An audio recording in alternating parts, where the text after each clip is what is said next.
Check 1 2. Check 1 2, and we are live. We're live, y'all. Welcome in to the stream. Welcome in over on TikTok. Welcome in on Twitch, and welcome in on YouTube. Thank you all so much for hopping into the live stream today. I appreciate you being here. If you are here for the first time in any one of those three platforms, welcome to Track Talk. Welcome to the family. These are, if you've never been here, 20 to 30 minute deep dive, long form consultations on the structure of your music. Like I said, 20 to 30 minutes. We're going to listen to your song multiple times, usually 2 to 3 different times, to get into the details and the nuances of your music. The entire structure of this live stream is to offer a long form consultation where we get into the details of your mix and master, production elements, sound design, lyric and song structure, so on and so forth. Eden, welcome in. The Zuza, welcome in. Thank you so much for hopping into the stream today. Appreciate y'all being here. So if you haven't been here before as well and you don't know who I am, my name is Torvik. I'm a full-time audio engineer, producer, and session musician. It's what I do for a living. It's what I've done for 13 plus years. I'm also a classically trained musician. The structure of this live stream really is just pointed in that direction to hopefully offer some tools, tips, some advice, some structure, just from my professional experience as a musician, a producer, and an engineer. If you're interested in getting a full long-form consultation, if you're over on TikTok, Les is in the building. What's up, Les? Thank you for hopping in over on YouTube. Good to see you. Yeah, I've been trying to do a little bit every day, even if it's just like 2 hours or so after all my projects. Try to just get in like a couple hours, show face, hopefully help with some consultations, stuff like that. But yeah, I've been trying to get on for even just a little bit every day. But yeah, it's been a lot the last couple of days though. But if you would like to submit, if you're on YouTube, you can go to my description. If you're on TikTok, go to my profile, click on the link, and click on Track Talk Submission. The Zusa, thank you so much for the follow over on TikTok. I appreciate that so much. And if you're on Twitch, you can type !submit right there in the chat, and we'll give you all of the details right there for you to submit your music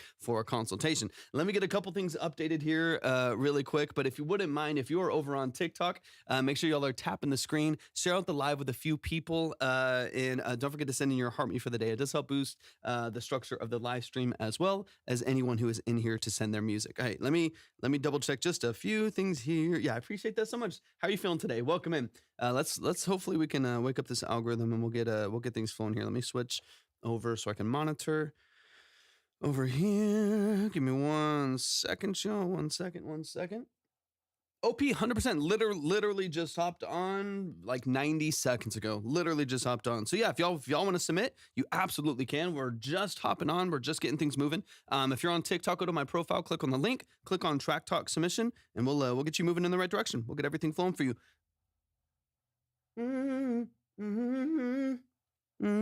Yeah, all of the submission details are at the link tree. There. So for those of you who don't know, maybe you're coming in for the first time, I'll explain a couple times as we get things moving.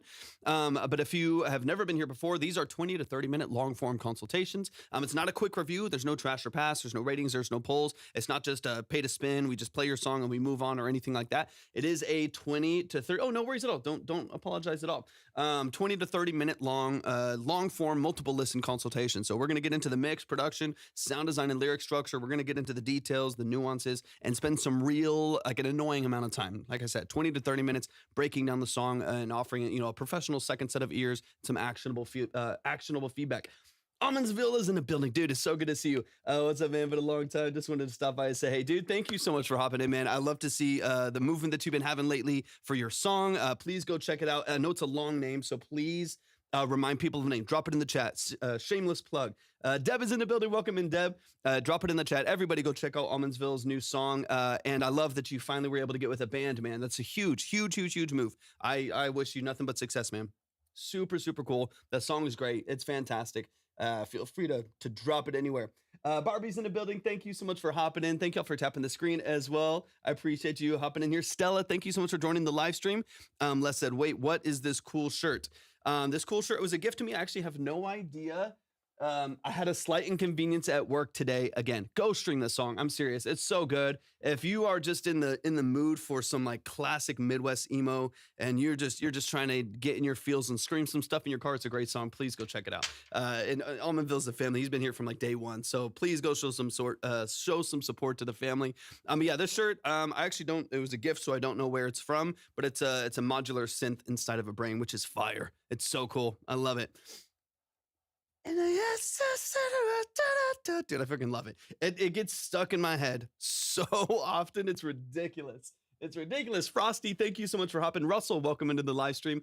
If you would like to submit, go to my profile, click on the link, and click on Track Talk Submission. You'll see everything that you need right there. Our own music or from our favorite artist. It doesn't have to necessarily be your own music, but I do prefer that it is like independent underground artists, because the structure of what we do here is very long form. I spend a lot of time, a lot of energy, and a lot of effort just digging about 30 minutes per track, getting into the details of the mix, production structure, lyric and song formatting, stuff like that, which is not really as beneficial for anybody doing that for a major artist. There might be some benefit to that, maybe to try to mirror what they're doing, talk through some of the things they're doing well that y'all can mirror in your own mixes, maybe some benefit, but that's not necessarily the structure of what we do. But if you do want to send in for someone, maybe it's someone you know, a small band in your local area, something like that, and you would like to kind of see what their mix stacks up as and some production structure elements and details, then of course we definitely can.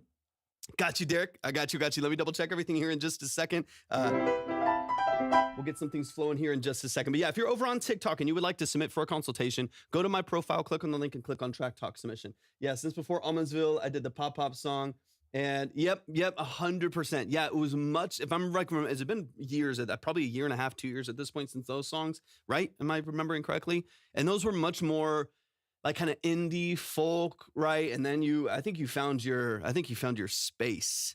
I think you found your probably 3 years. Yeah. So I've been doing this live stream about almost 3 years, coming up on 3 years. So yeah, it's probably been close to 3 years for you then.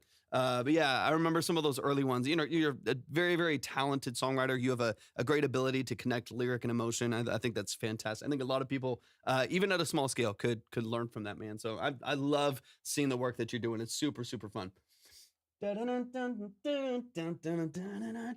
Come on, go stream it, y'all. It's crazy. I really need to stop writing and start finishing some stuff. It's a curse, Derek. It's brutal, dude. Of course, man. Anytime, I love it. It also just makes me really, really happy. I've seen, at this point, after 3 years of doing, consultations and just working with so many different artists and stuff. Thank you for the fest gear. I appreciate you so much. Thank you. You're the man. I appreciate that a lot. Just, yeah, working with, so many different artists over the last couple years, it makes me so happy when I see something click for people. You know what I mean? Like, Mr. Everyday Music Plug, welcome in. I feel like it's not, I see hundreds of artists and thousands of artists and producers and engineers fighting to like find their thing and their sound and for it to click with an audience. And sometimes it's just like years and years and years and years of like fighting everything, fighting the algorithm, fighting their own stylistic and creative decisions. And then when something clicks, it makes me so happy. And I feel like I've kind of seen that happen with you and your band and that song and just seen something resonate with the audience in a way that maybe it hasn't clicked before. Super cool, man. I love to see it. All right. We're going to get into some music here in just a little bit. Speaking of Midwest emo, just learned they use open guitar tuning a lot. Is it cheating? I mean, I wouldn't know what's cheating about it. If it works, it works. What do you mean by cheating? Open's great. I mean, if it does, it's just, there's nothing really cheating about it outside of you. I mean, you just have to use different phrasing for your chords and stuff. And sometimes it's really beneficial. Like you play openly different. The way that you're moving open chords and bar chords is different, but it's just a different, different tonality, different phrasing for your strumming and stuff like that. But it's still, it's still guitar. You still gotta do the whole thing. NZ's in the building. Welcome, NZ. Thank you all so much for hopping in.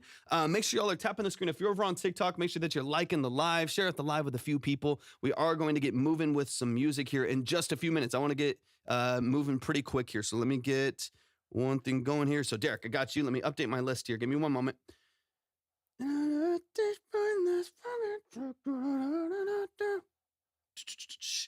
Got you.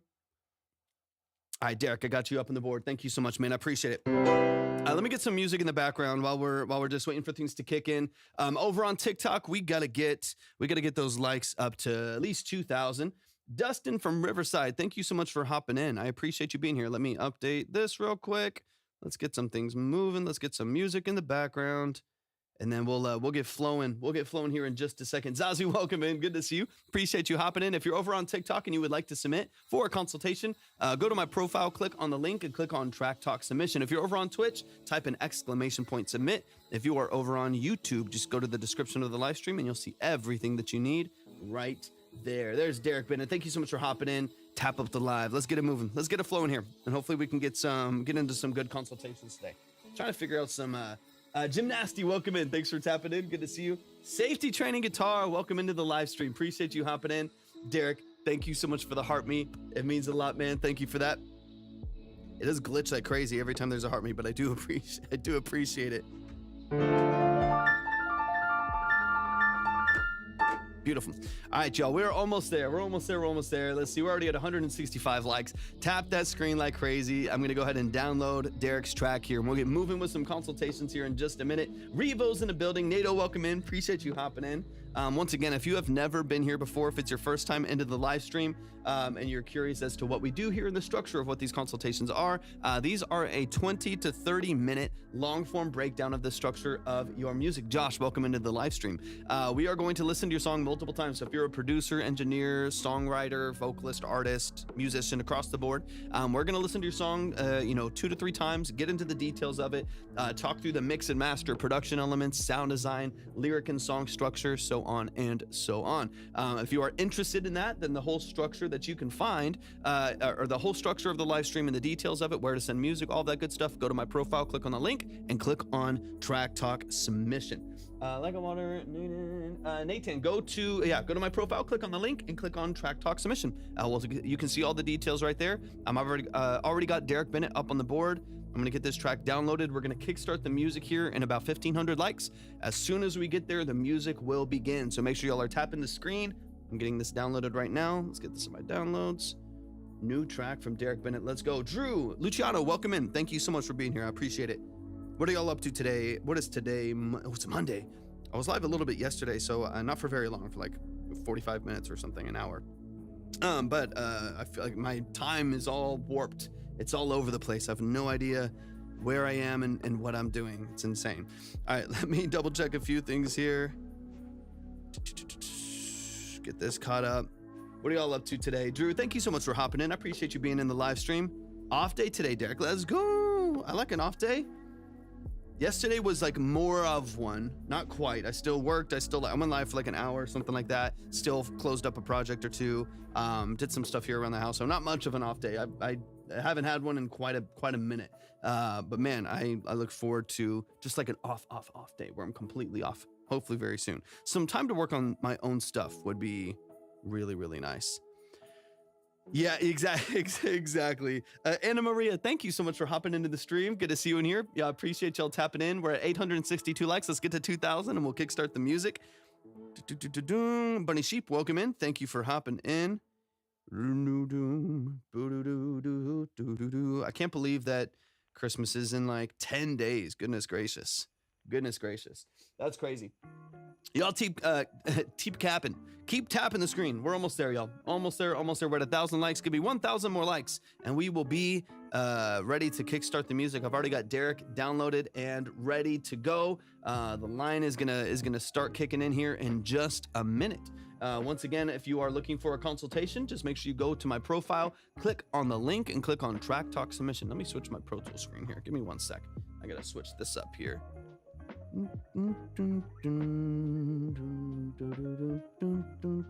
There we go. Beautiful. Marco, welcome in. Derek, you like, do I have to bounce back and forth to carry the likes right now?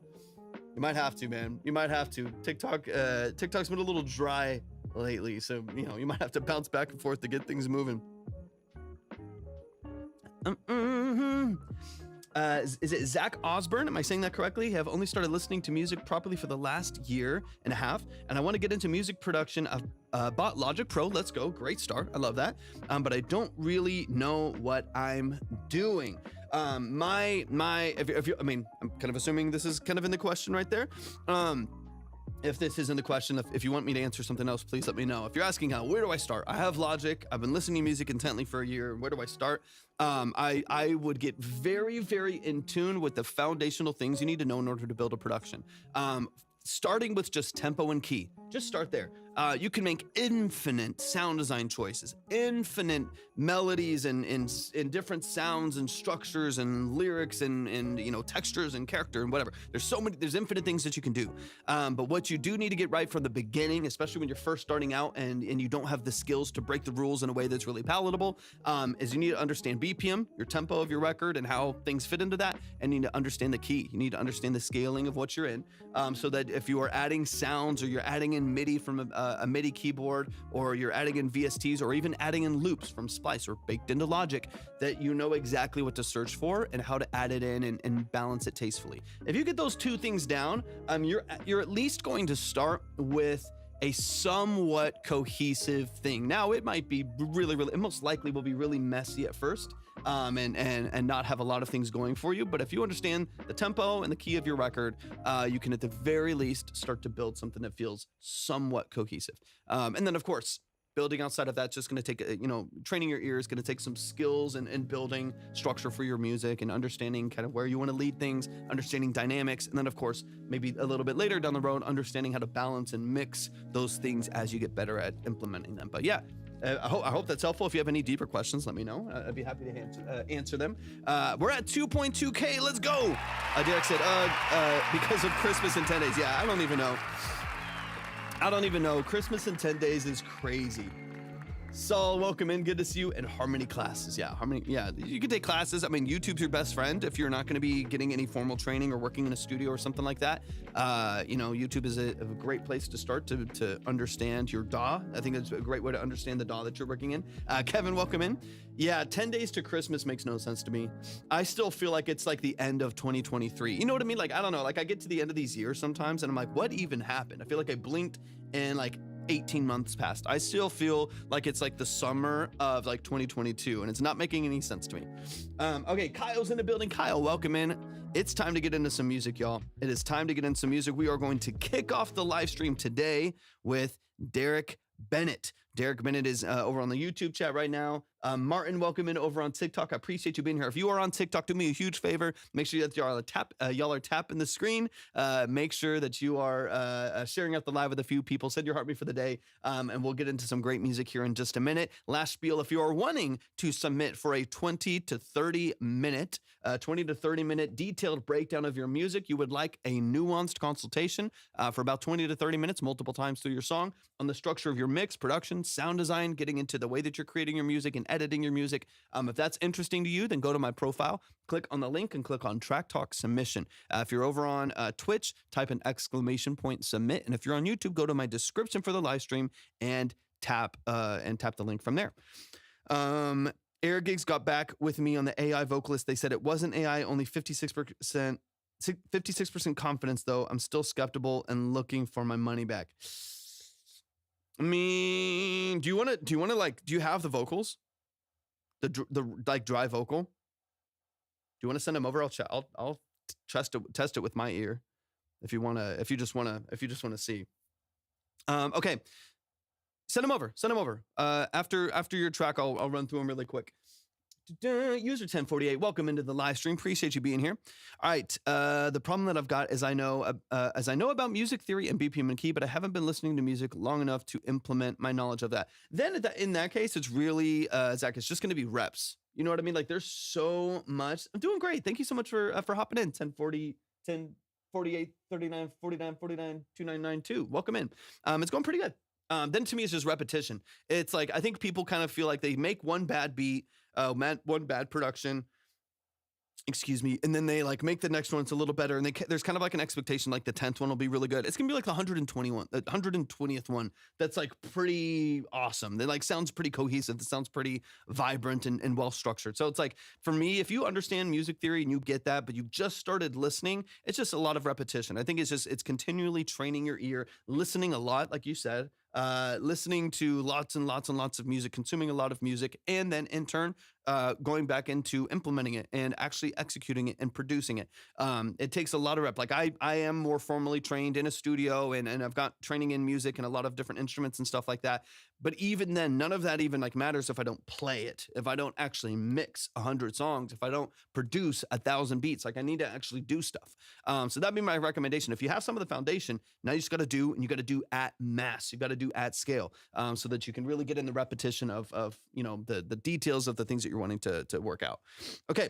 Are you playing songs? So what we're doing here, user 1048, is really detailed consultation. So technically speaking, yes, you're not wrong. We are playing songs, but we're playing artists and producers and engineers, musicians, songs multiple times. We're spending about 25 to 30 minutes diving into the details of it, getting into the nuances of the mix, production, sound design, getting into the lyric and song structure, and helping them build better structures and formatting for their music. So we're talking through these different elements, giving them tools and tips and actionable feedback to help them improve on how they make music. That's the whole structure of what we do here. All right, let's get into it. Razor, welcome in. Thank you so much for being here. All right, let's dive in. We got Derek Bennett in the Derek Bennett in the building. Let me just double check that I've got everything updated here. Super Productor, thank you so much for the follow. I really appreciate that over on Twitch. Thank you for that. All right, let's get into it. Let me pull up the track here. Give me 1 second. Absolutely. Thank you. I appreciate that. Yeah, that's the whole goal of what we do, whole structure of what we do.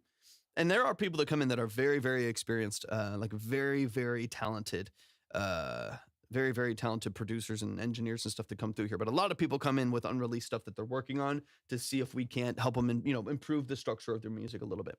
All right, let's get into it. This is a new track for Derek Bennett. He said, looking for production ideas, just wrote this today. Zach said, most producers would have listened to music for years before getting into producing. So I guess it's a problem that won't be fixed from a single YouTube video. Okay, yeah, it's not just a skills thing, it's also an ear thing. So, which is an ear, ear training is a skill. So I would say that that's like, you do need to consume a lot. You need to understand what's out there so you even know what sounds can be made. You know what I mean? Like you need to kind of understand sound design and structure.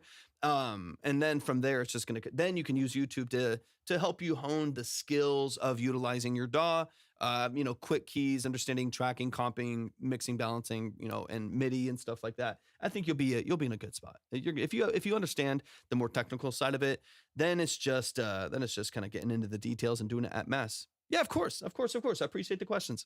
Got my session open and ready for feedback. I'd love to hear it. This is new track. That's all it's called. This is on the nose. It is new track. Baby King, welcome in by Derek Bennett. Let's get into the details. If you're on TikTok, keep tapping the screen. We're going to get those likes up. Let's get to 10K. Let's do some credit giveaways today as well. We'd love to give away some free spots on the board and get some things moving. So if you would like to do some giveaways, then I need y'all to tap the screen and share out the live. That way we can wake some things up, and then we'll do some credit giveaways over the course of the live. Let's get into it. Derek Bennett, let's go. Just made this today. This is fresh. Thank you so much for the follow. I appreciate it.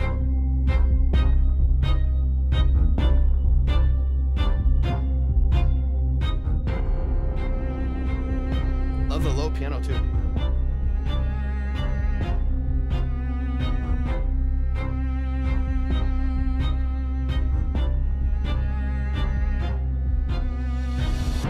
In your face, welcome in.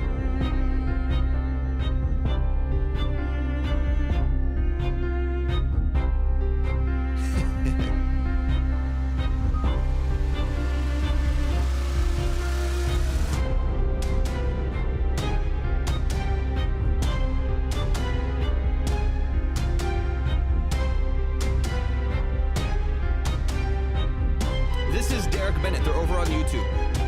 We're about to break down the track in a second.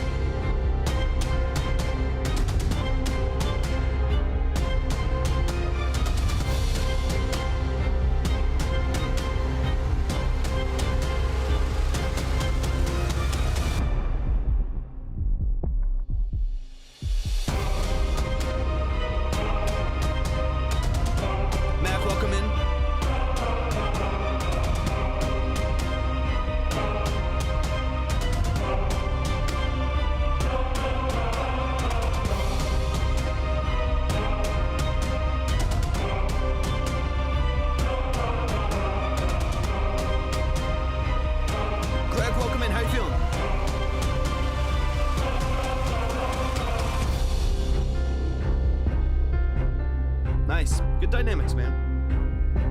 Luke Skywalker. Welcome in. Good to see you.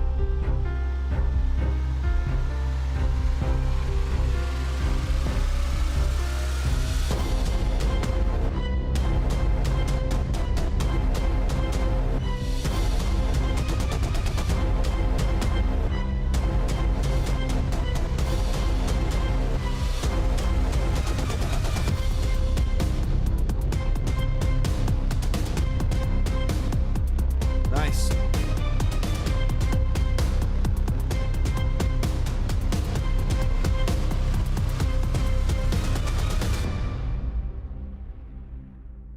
Y'all, give it up one time. That is Derek Bennett. The song is untitled. This is called New Track. So let's get into it. Let's get into it. Like we always do, we are going to run it from the top. We're going to get into the details of it. We're going to break it down completely. Let's get into it. I'm excited, man. It's a cool record, man. I've been loving your melody choices lately. Nobody ever pronounces my second name perfectly for the first time, so I'm very I did. Let's go. I'm so glad. I was like, wait, I got to read the name again. I'm so glad. I do my best. I look at and mention a lot of names over the course of the day. Just even Anthony, welcome in. Thank you so much for hopping in over on Twitch. It's good to see you. I appreciate you being in the live stream. There's so many names that pop up on TikTok, Twitch, and YouTube on all these different platforms that I do my best. Marco, welcome in, and thank you so much for the follow. I appreciate it. I do my best to get people's names right, but I also know that I butcher a lot of names. So please correct me if I say your name wrong.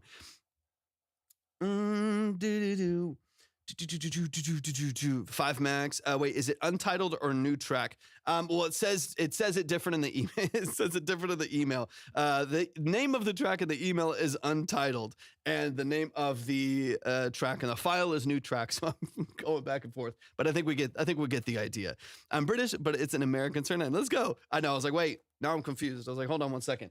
Is the track called Untitled? You should do that, Derek. You should have a whole album of cinematic music that is just like stock names, It's just like Untitled, Track 1, Audio 1, Music.wave, Untitled. Just have a whole album of just names that aren't names for tracks, just to be confusing when you send people music.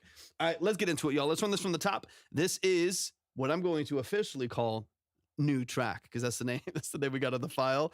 I know it would be not, because already I'll be like working on a production for a client, and I already have like 8 different multi-tracks that I'm like, I've got this saved as over here of like this, but higher bass, whatever the random name I have for the track, plus, 2 strings, ultra wide version 3, louder master. You know what I mean? It's always like 1,000 different things that we're talking about. All right, let's get into it. Let's start it from the top. Just a quick reminder, if you would like to submit for a consultation like we're about to get into here with Derek Bennett, then you can, if you're on Twitch, hit type exclamation point submit right there in the chat. If you're on YouTube, go to the description. If you're on TikTok, go to my profile and click on the link and click on Track Talk Submission, and we'll get you up on the board ready to go. Yeah, we're the full screen. If you want to see the full screen, is over on Twitch and YouTube. This is a compressed little mini version over here on TikTok. And I still can like switch if I'm on TikTok really quick. Like I can switch over here so you can see the full screen if I need to, back and forth, and I can kind of come in here. We can switch to show the line, briefly. I can show the DAW.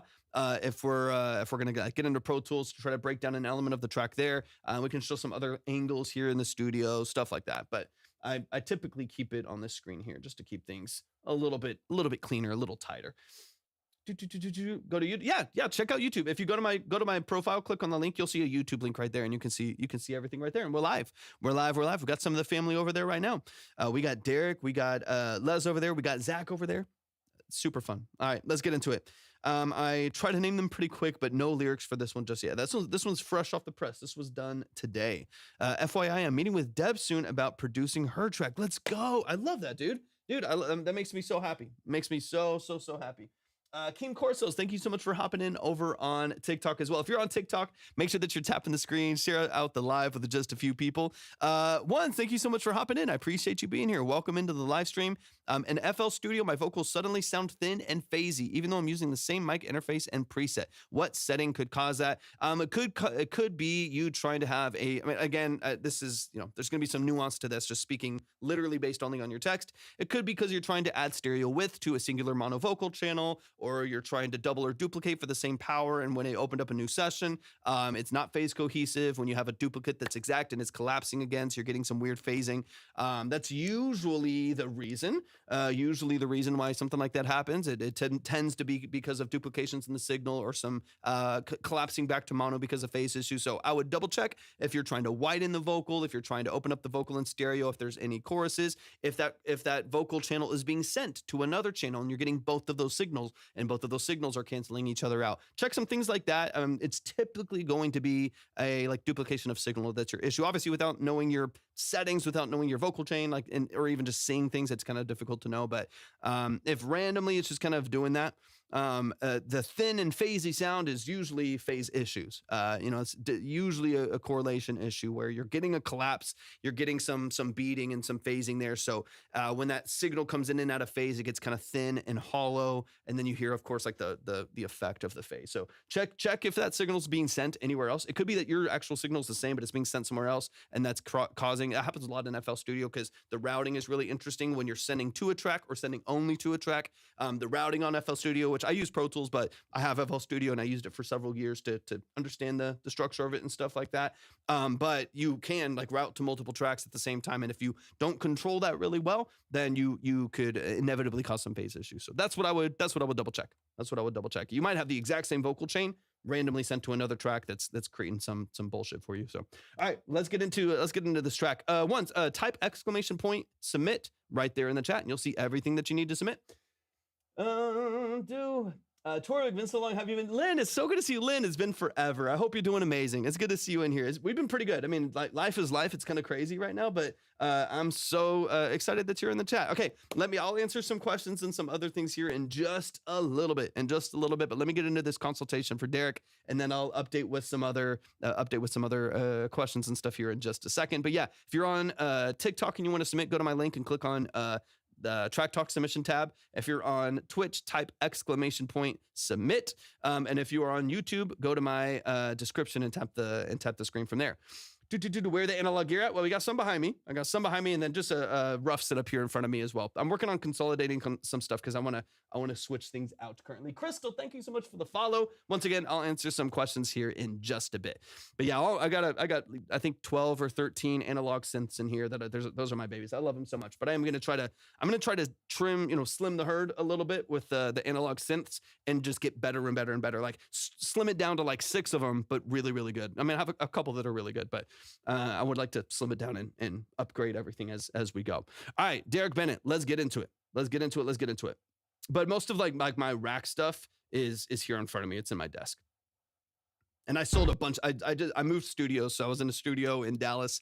I had a small studio space here in San Antonio for a while. And then I sold everything from that when I moved to Dallas. I opened up a studio there in Dallas for about a year and a half, or two and a half years, something like that. And then I sold a lot of that when I was there so that I can move back again. And so I've bought and sold and traded and bartered a bunch of different stuff. So my analog outboard setup here is pretty slim. I have some ADAT preamps, a good interface, a good vocal chain, and a couple different things that I have going on here. Headphone preamps and kind of the basics to be able to track everything. Another analog mixer so I can put all my drums through those channel strips and those preamps. But my analog setup for that is pretty slim since it's just me tracking in here. I just keep things pretty pointed, pretty direct.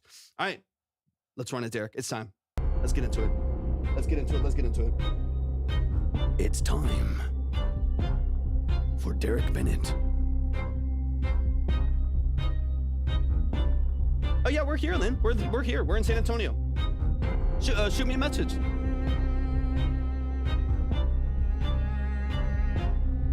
On Instagram, if you have it, would be easier.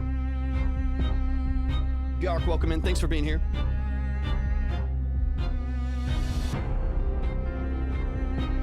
Yeah, it's not bad at all. Yeah, it's not that far. 2 to 3 hours usually from where we are. All right, let's go, Derek.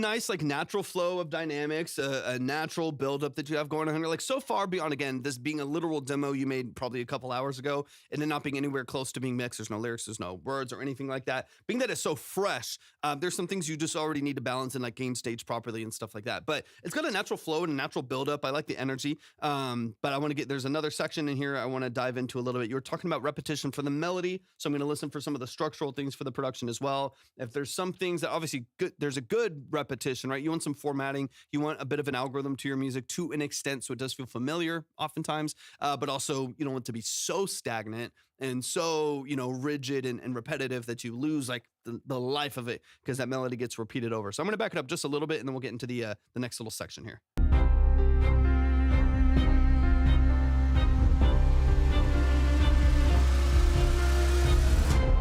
Yeah, Femi, welcome in.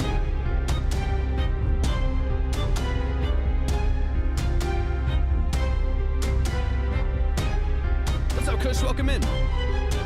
They're fresh, I'll tell you that much. They're super. They literally just finished producing this and sent it in, so it's nowhere near mixed. So yeah, it's not that part of it. I'm not going to worry too much about, just because it's not even close to getting in there. They literally just printed this and sent it over to see where it's at. So there's a lot of there's some pretty big imbalances of like where the spiccatos are versus like the smoother strings and legatos that are they're pretty far out of balance. But I'm pretty confident they're gonna be worked out well. Hey, what's up, dude? It's good to see you. Sorry, we're halfway through two different conversations. It's good to see you, man. Thanks for hopping in this stream. I appreciate you being here.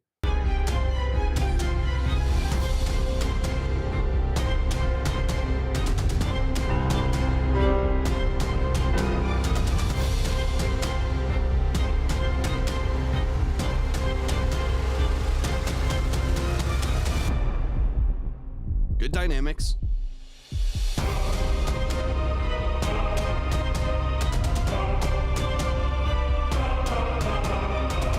Okay, so I have some thoughts on the vocal stack here. So off the bat, I like what you're doing here. So you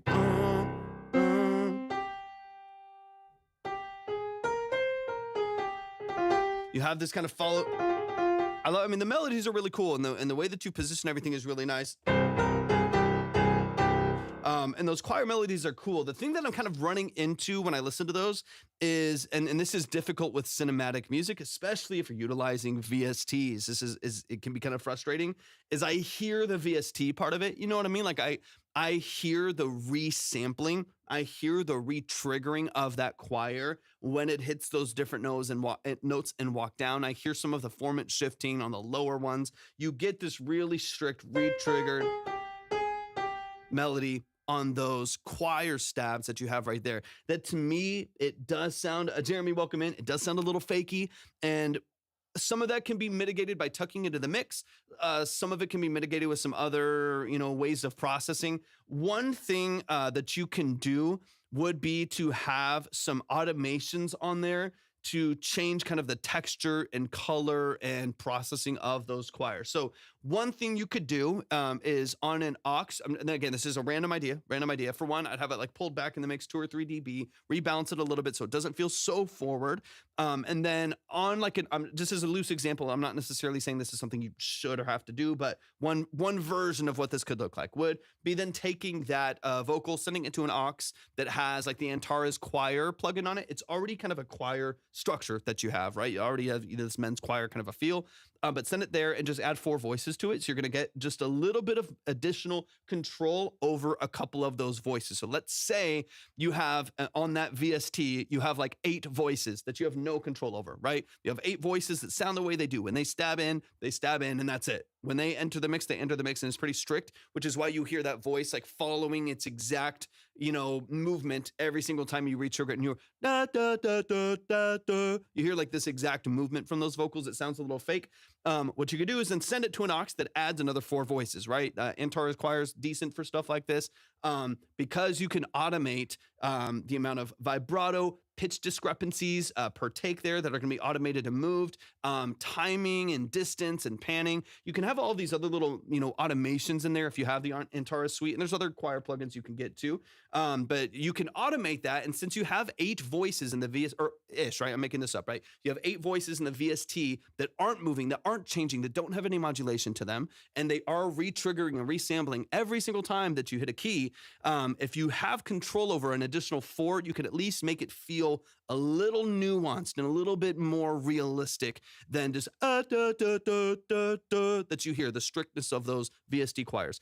Because then you could have, like, on each one of those hits, you could change the vibrato levels, you could change pitch control, you could change dynamic range, you could change timing of those different layers and make it feel more like an actual choir that would inevitably have modulations, would inevitably have timing and vibrato and pitch changes with 12 people being a part of this group that are doing it. Anyways, I know that's a long-winded answer to kind of give you something you can do, but I would find a way to make that feel a little bit more realistic, since you have this really dynamic, like, contemporary cinematic piece that is very, very well done. It needs to be mixed. Obviously, it's early demo, but it's a really dynamic record with a lot of cool sound design, cool melodies, heavy hitting piano, and then this, like, kind of rigid choir that then, at least for me in my ear for it, like, pulls me out of that kind of organic texture and makes it feel a little bit more fake. And I don't want to hear, when I'm hearing a cinematic record, I don't want to hear the fake part, even though I know half of it is, I want it to be transparent. I want it to feel really natural, if that makes sense.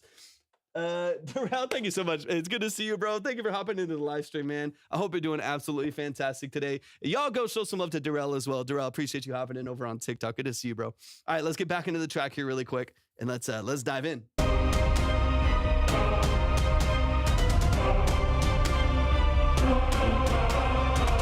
Especially the ha ha ha ha. That's like not a typical phrasing for a vocal there in that space. So I think just finding a way to make that feel a little bit more natural, a little bit more interesting there, and then not feel like ha ha ha ha, like you're actually like VST spreading in MIDI a vocal take right there, and having it feel like a little bit more natural.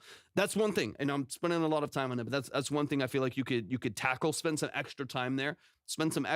Because I think it'll be worth it to get it sounding real, get it sounding natural. Automate your velocities, because a lot of times with these VSTs, most often if it's a decent VST, there will be different sample points. So for instance, a great VST, a really, really phenomenal VST, like a lot of the Spitfire stuff, they'll have, or, Abbey Roads and East West, a lot of these, they'll have 120 sample points per note, right? So they'll have 120 different velocity points that are resampled each time. So when you hit it the hardest and you hit it the lightest, you have 127 points of amplitude and velocity. And that's going to be a huge library, but it's going to make it incredibly detailed and really sensitive to what you do. Most of these, libraries will have different sample points. So what you can also check, Derek, that might make it better is, instead of, as an example, let's say all of those vocals velocity points in MIDI are at 110 out of 127, and they're locked in right there. You could probably put every other one at, play around with it. Put every other one at like 80 or 90 or 100 and then 127. Like, put them at different points, and it'll be more natural to how a vocalist would sing, where they would have different velocities, right? Different levels of energy behind their performance. Even just changing the levels of them, the velocity of them, maybe potentially hitting a different sample point with that vocal could be interesting too, and could bring it to life just a little bit as well. All right, let's keep it going. Dred's in the building. What's up, Dred? Thank you so much for hopping into the live stream. If you're over on TikTok, make sure y'all are tapping the screen. The likes are dead as hell over there, so make sure y'all are tapping the screen. Share out the live with a few people, and if you would like to submit for a consultation, if you are interested in a detailed breakdown, just like we're doing here, Pedro, welcome in. Go to my profile, click on the link, and click on Track Talk Submission. Let's get into it. But sound design wise, Flowers, welcome in. Sound design wise, I like it, right? So I like what the choir is doing. I like what the drums are doing. I like what your strings are doing. Everything sonically, I think, sounds really, really good. Now it's just about making sure it still feels transparent and like authentic when you balance all those elements out in the production.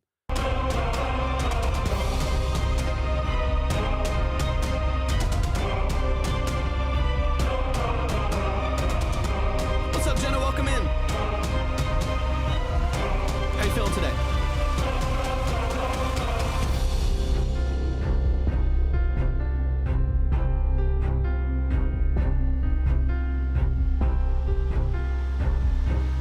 And And here's, okay, and then probably one of the like last things that I feel like I want to break down here is I would just sit here for a second longer. Tyrone, welcome in. Thank you so much for being here. I would sit here for a second longer as soon as you bring it down.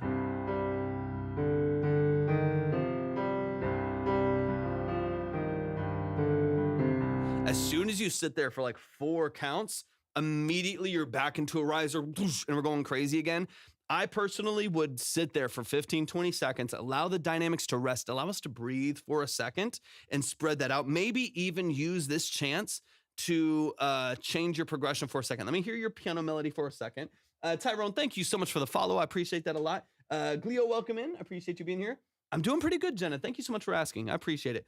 All right, let me run this back a little bit. I want to hear this melody, but I feel like I need a break from the energy just for a moment. There's so much high dynamic stuff where it's it's huge, pretty quick on, right? You have 4 measures early, a dip for a second, but the vast majority is really, really dynamic. It's really high. Give us just a bit of reprieve from that, a little bit of relief from it, and it'll make this last breakdown that you do even more impactful. Let me back it up just a hair.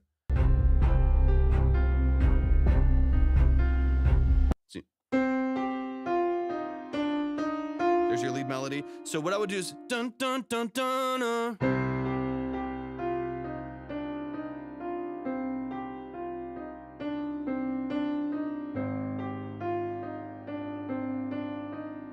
Even just that one little change in melody.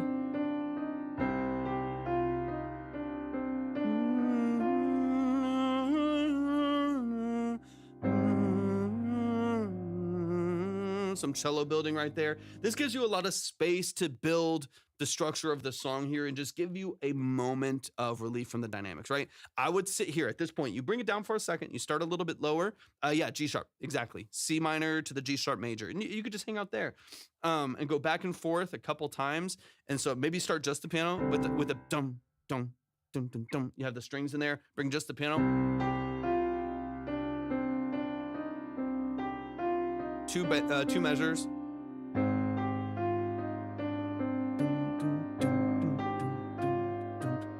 And then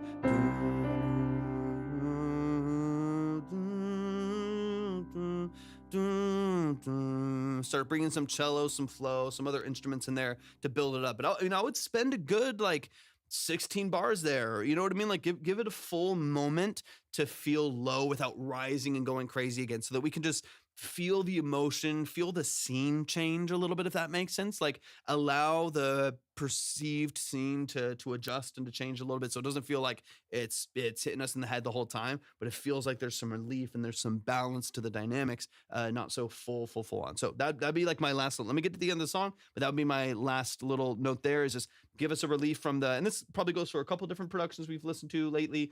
Give it a little bit of a rest in between so that there's impact when you come back in, right? If you keep this low and you add in some smooth cello with some automation on the dynamics there and you push and pull a little bit, it feels emotional, it feels really alive. Then when you go crazy at the end here again, it matters so much more because you built up a lot of tension. You built up a lot of energy and emotion. So that'd be my last little tip here. Let me hear the outro. But yeah, I think that about handles it and does it there.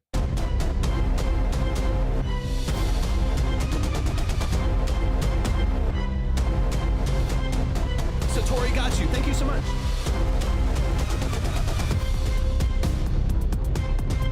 Really quick, let me know where Satori is submitting from. I want to make sure that I can see you in the chat and I connect the right name. But thank you so much for your submission. I appreciate it a lot.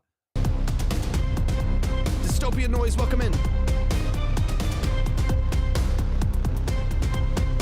I like the matching of digital percussion here, as well as having a much more built out acoustic drum here as well. The dynamics are really, really cool in this section. Glio, thank you so much for the follow on TikTok. I appreciate that so much. Thank you.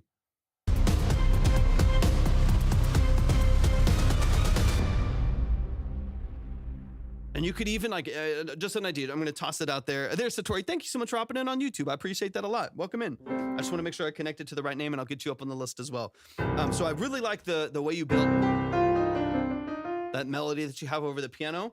On the other side of this, it might be cool because you have the dun, dun, dun, dun. And like you mentioned earlier, that's a really prominent melody that you carry often in the song, right? And I don't mind that. I don't feel like it's too often as long as you change dynamics. Now, if it's always loud and it always has that melody, then that's where that's going to feel monotonous and over repetitive. But if you give us a relief from that and you go down into a different melody with the piano, that's a nice little like verse to hook contrast that I think works really well.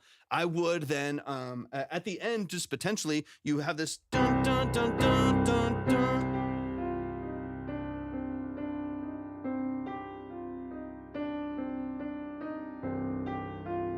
You can fade out here.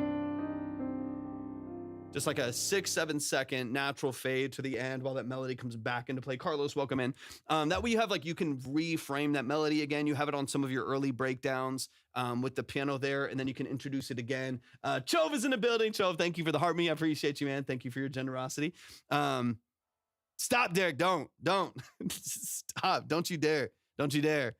I rebuke that. Okay, let's get. I want to hear this last little section here just for a second. Enough. I will not entertain it. God damn it. Damn it, Derek. Yeah. So like right here, you could reintroduce again.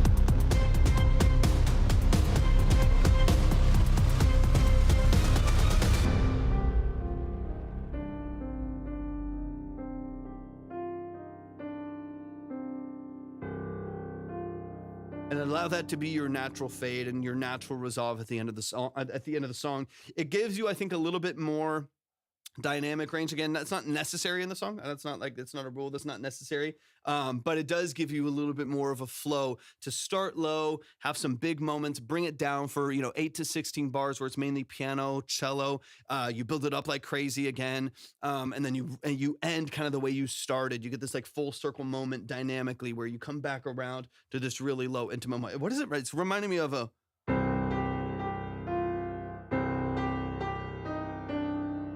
oh yeah.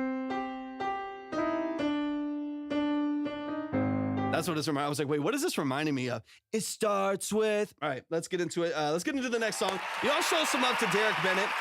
Show some love, man. I appreciate you so much. Thank you for sending in this track. If y'all are interested, just like Deb was earlier the other day, who was able to come in and reach out to Derek for some production stuff. If y'all are interested at all in a production from Derek to work with him on some cinematic contemporary tracks, get into the details of it. Definitely reach out to Derek Bennett. They're on TikTok, Instagram, and YouTube right now, where you can find that name and you can show some love to what they're doing. Get in touch with them on building out some cinematic production structure, so on and so on. Love you, man. Appreciate what you do. Some more. I can't talk. I appreciate what you do so much. Thank you so much for sending in this track. We've got some more music to get to, so let me get Satori Zoom up on the board. Give me just one moment here. Let me clear Derek's track here, and then we'll do a quick spiel and we'll get back into the music. Jay Steele is in the building. Welcome in, Jay Steele. I hope you're having a beautiful, beautiful afternoon, evening, whatever it may be for you. Thanks for hopping in. Dude, anytime, Derek. I appreciate you a lot. Let's get Satori in here. We got Satori Zoom up on the board. Thank you so much for hopping in as well, Satori. I believe, you can correct me if I'm wrong, I believe it is my first time hearing your music. If it's not, please remind me, but if it is my first time hearing your music, give me all of the details. Let's go, Chove. I'll double check. Give me a sec.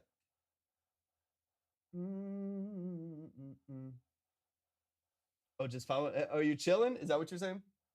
You chilling? Beautiful. Satori, thank you so much for hopping in. Give me details. So give me context. Talk to me. I've got your track, your Obsession, Master 4424. Give me some details as far as production structure, the role that you played in this, dark wave sort of stuff. Let's go. That's my favorite shit. Let's get into it. Yeah, talk to me about what you're using to record, the role that you're playing in the track structure. Are you mixing this yourself? Are you working with an engineer? Some context in that world. And let's get into it. This is electronic dark wave sort of stuff, which is literally my favorite stuff in the world. Like, are we talking kind of like Kavinsky style world? Is that kind of what we're looking at? Yeah, Jay Steele said a blue chew. Joe popped a blue chew. He's just chilling Monday night. You know how we do on a Monday night. Y'all are crazy. All right, let's get this downloaded. TikTok's a Wild West, man. It's the Wild West. All right, let's get into it. This is Obsession by Satori Zoom. Let's dive in. Crystal cat. Oh, beautiful, beautiful.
Loretta, thank you so much for the follow.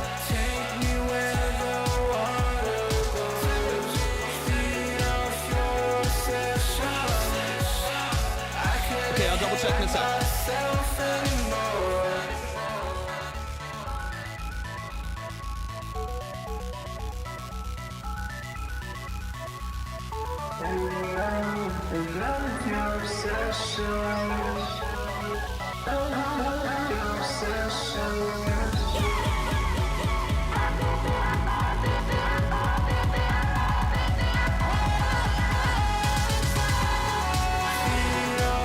It's Satori, and over on YouTube. Over on YouTube.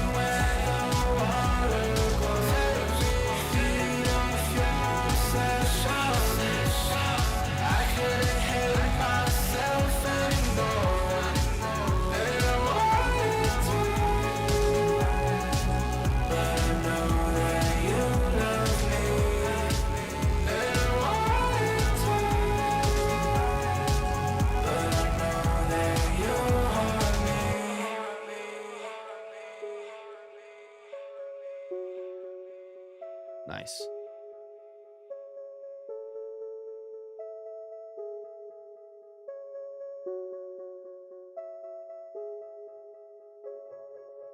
Y'all, give it up one time. That is Satori Zoom. They are over. Glio was asking about you over on TikTok. Over on TikTok, they're liking it too. Glio was asking who it was. It's Satori Zoom. If you have stuff on actually, hold on. Let me make sure that this chat is connected. Give me one sec. Just one moment. Just want to make sure that's still good on YouTube. Should still be good, hopefully. Channel should be, yeah. Hopefully that's, sorry, it said it wasn't working for a second. I'm hoping it still is. But Glio, the artist name is Satori Zoom. They're over on YouTube. But I'm sure you can find their stuff on other platforms as well. Really quick, let me just double check. Okay, good. It should be back active. For whatever reason, it was saying that the chat wasn't working on YouTube and Twitch, but I think it's back. Soul31, I got you on the board as well. Thank you so much for your submission. I appreciate you a lot. Loretta, thank you for the follow. Y'all are amazing. I appreciate the love so much. Soul31, thank you for the roses as well. Amazing. Let's get into this, y'all. Let's run it from the top. This is Satori Zoom. I'm excited to get into this. There's a lot of really cool sound design, some really interesting melody structure. I think my goal with something like this is to have all of the vibe that you want, all of the energy, all of the color and character that you want out of this record, and still have some level of clarity and distinction between these different elements. And I think that's the thing that I'm missing. There's a lot of kind of like mid and low mid mud that kind of all takes this big blob in the middle of the mix right here. And because of that, I can't really like feel and distinguish all of these different elements that are happening that are all really cool elements. I hear some cool synths, I hear some really cool vocals, but they all kind of end up manifesting as this kind of blob of sound right in the mids, between, 600 and 3000 hertz. There's a lot of energy right there. So I would love to get into the details of that and break down how we can actually polish a little bit of those different elements. But you're talented. I like the sound design. There's some cool production elements here, some addicting, good repetitive melodies, all that good stuff. So let's dive in.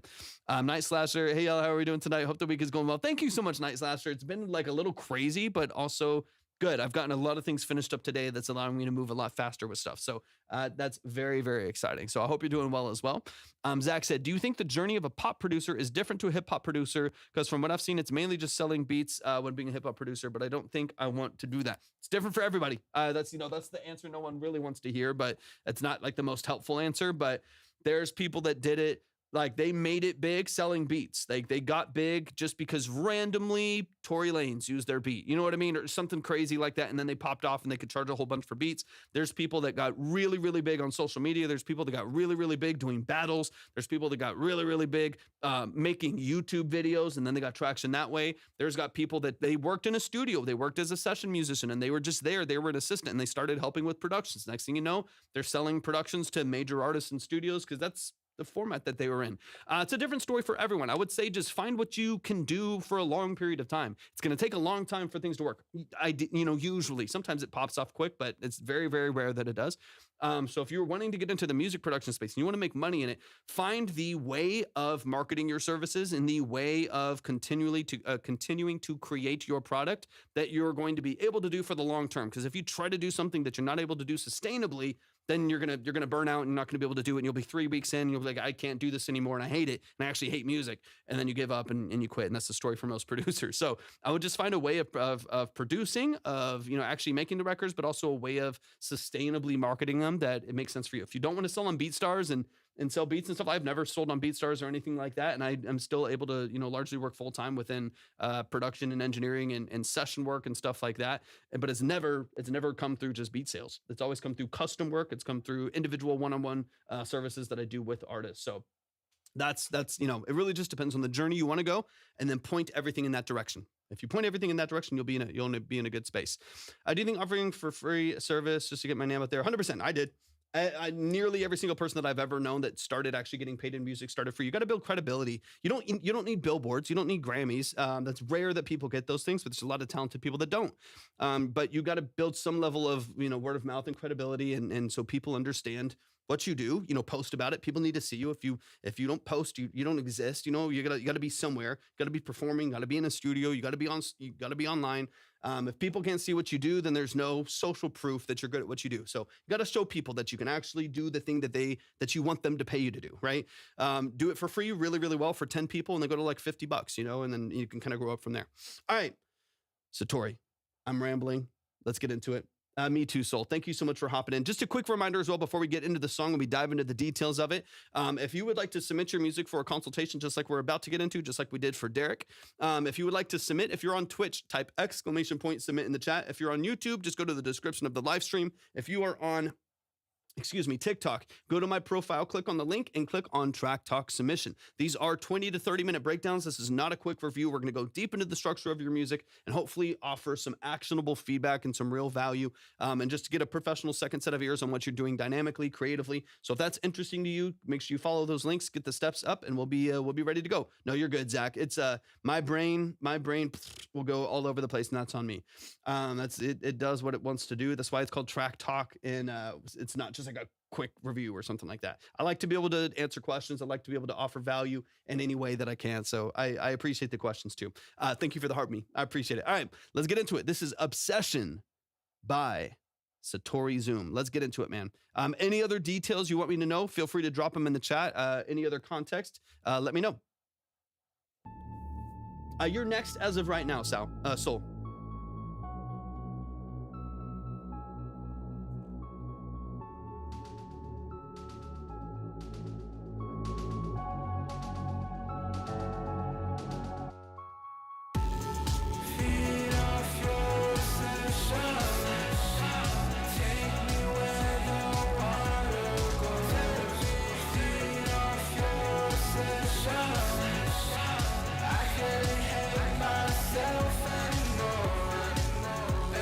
So I really do like this early progression and melody that you have here. I'm pretty sure you're in F sharp minor.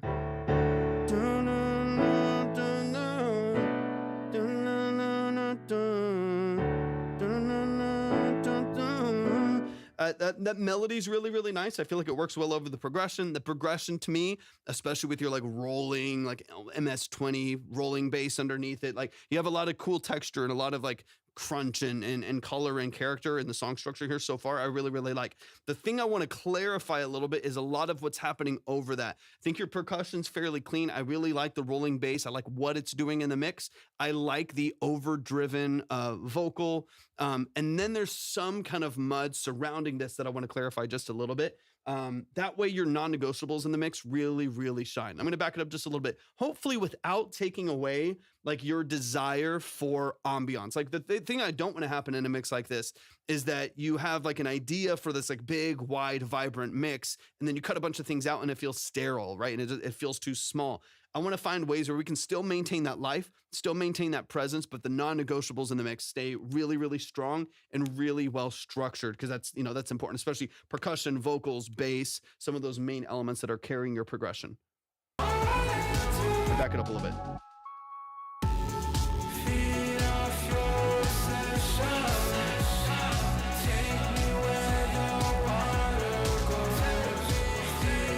Okay, one of the things I honestly think would really, really help with the structure of this mix so far, JCL, thank you for the heart me. I appreciate that a lot. One of the things that I'm noticing is a lot of your ambiance per element happens right behind itself, right? So you do have this you have a couple layers of bass. You have your rolling bass underneath. That's kind of like your saw filtered pad. It's beautiful. It's got a lot of weight to it.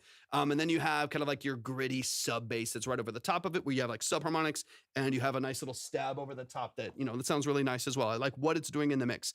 On the vocal itself, so those feel really wide, those feel really big and dynamic. On your lead vocal, I like the oversaturation. I like that there's some space and ambiance to it. You have a pretty prominent delay on the vocal itself, as well as I think some ad-libs that are also delaying on the vocal. That kind of loop of a delay that's all happening pretty close to center channel. It's all happening pretty close to mono. All of those elements kind of happening there in the middle of the mix, the reverb, the delay, the stereo delay kind of on top of each other, the ad-libs to that vocal, and all kind of stepping on each other's toes. That's, I think, where a lot of this mud is happening and a lot of this buildup is happening in the middle of this track. Not necessarily really, really wide, but really coming at you in the middle of the mix. Thanks for answering my questions. I'll try and take it one step at a time from now on. I'll come back to the stream. Thank you so much, Zach. I really appreciate that. Have an amazing, amazing rest of your day. It means a lot. It means a lot. Thank you for being here. Okay, so what I would potentially do for you is try Crystal. Thank you so much for the heart me. I appreciate it a lot. I did the karaoke. I'm following. Thank you so much, Crystal. I appreciate you being here. April, again, good to see you in here. I would prefer to keep a lot of those backgrounds and a lot of those delays and a lot of those echoes of that vocal kind of out of the way of the lead vocal, and potentially carve some space out of the middle. One thing that I feel like would be pretty beneficial for a vocal like this, for one, is to get those okay, sounds good, Mikey. I'll double check for that here in a second. Would be to get those delays that you have of your vocal outside, as opposed to right behind the vocal. So you have this, those like vocals you have right here in the right there in the middle. It definitely wasn't mixed by someone who specializes in mixing, but it was definitely mastered by a pro. Vocals were mixed together. Instrumental and vocals were mixed together. Maybe I would try your hand at it, because the master's fine. So you're getting good balance and you're getting good loudness. But I talk about this all the time. And every good engineer I've ever known talks about this too.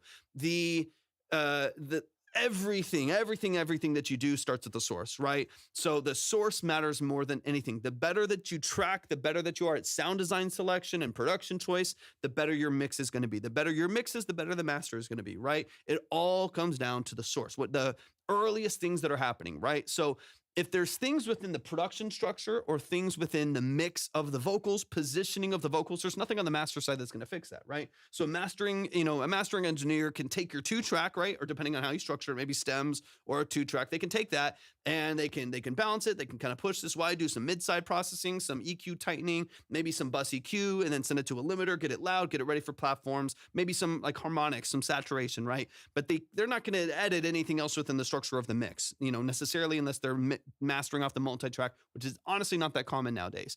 I would prefer, and most would, that as much of this as possible is done as early as possible. So what I would potentially do, this is my honest opinion, is if you are able to, if the pro is able to do a revision, I don't know if they'll be willing to do this.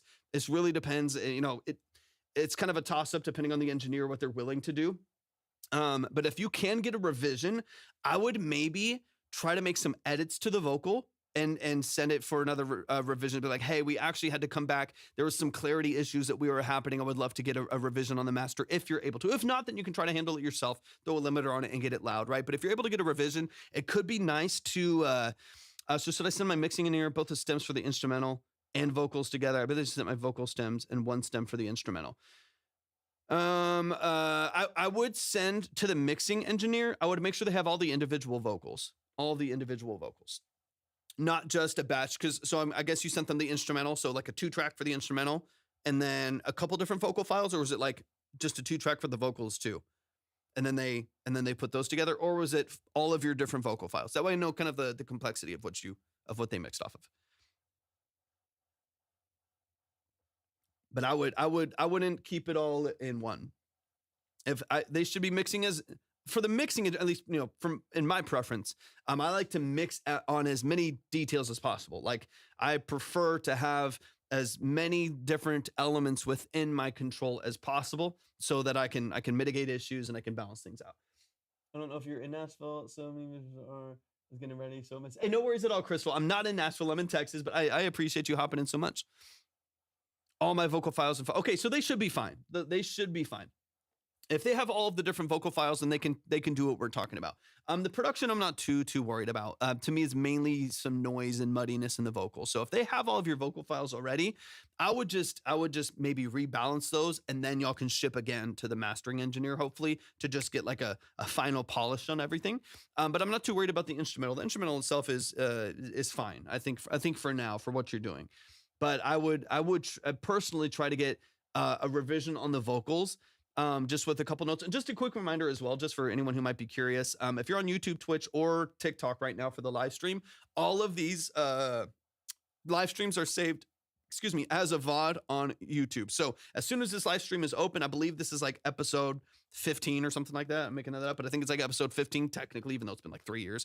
I think it's technically episode 15 on the playlist here. So as soon as this is done, the live stream will be saved. So if you need to like go back and reference it, or even like screen record and send a clip to an engineer, or whatever it may be, this is up to you and how you handle stuff like that.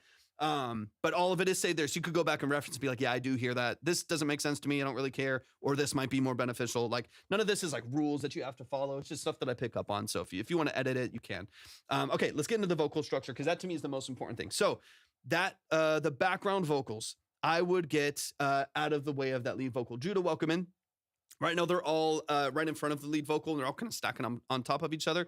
I would take all of your stacks and accent vocals, get all of your like ad-libs and stuff like that, get those a little bit wider in the mix, not all lined up right down the middle as well. Because again, you have like your lead vocal that's hitting you right here in the middle, and then the ad-lib comes in right on top. But then as the ad-lib comes in on top, the delay of the lead vocal is hitting on, you get this big like hamster wheel of mids kind of in the front of the mix right here, and you lose all of the distinction between what's happening with all those different elements. But if I get those stacks of vocals to the outside, your affection, and they're in different parts of the mix, they're segmented out just a little bit more, maybe pushed a little bit wider, I feel like that is going to, for one, open up your image a little bit. It's going to make the mix feel a bit more vibrant, a little bit more open, a little bit more dynamic. But at the same time, it's going to remove some of the muddiness and the tension that's happening in the center channel of your mix, because there's so much like mid information from the stack, the lead vocal, the delay of the lead vocal, the reverb of the stack, all happening in the center channel. So if you can open that up a little bit, I think you'll definitely be in a much better spot, much better spot. Let me push forward a little bit. Brian's in the building, just coming in to say Torvik helped my last mix tremendously. Thank you so much, Brian. I appreciate you, man. Thank you for hopping into the stream over on TikTok, and I appreciate you saying that, man. Nothing makes me happier than to hear that someone come back and say, hey, I tried the thing we were talking about, and it changed it, and it's so much better. That makes me very happy, man. Thank you for saying that.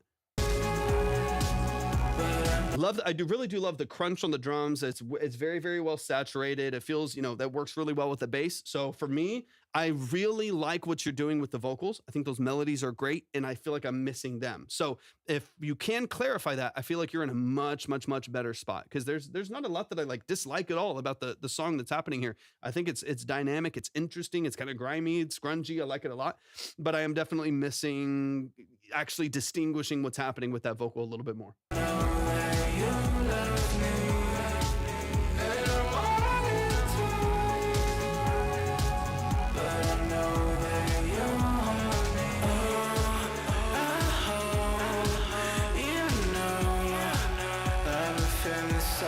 Kings, welcome in.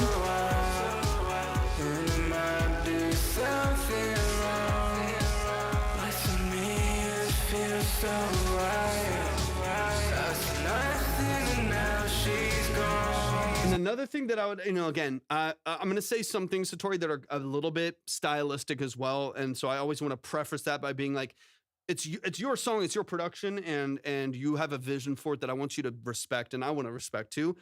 I'll give you some ideas of some things that I feel like could maybe polish this a little bit and maybe make it feel like it has a little bit more room to grow and it doesn't feel too noisy and stuff like that. But feel free also to like ignore those things as well, right? Like if I say something like that's just not even what I want for the song, then just ignore it, and spit out the bones kind of a thing.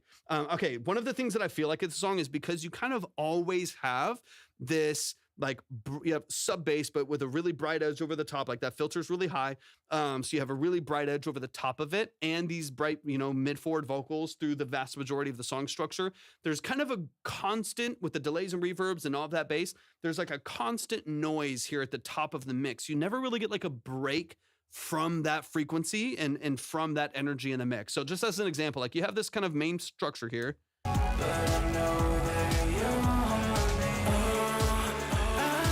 You hear the energy shift a little bit, the bass pulls out, but you still have all of that information at the top. That growl up there.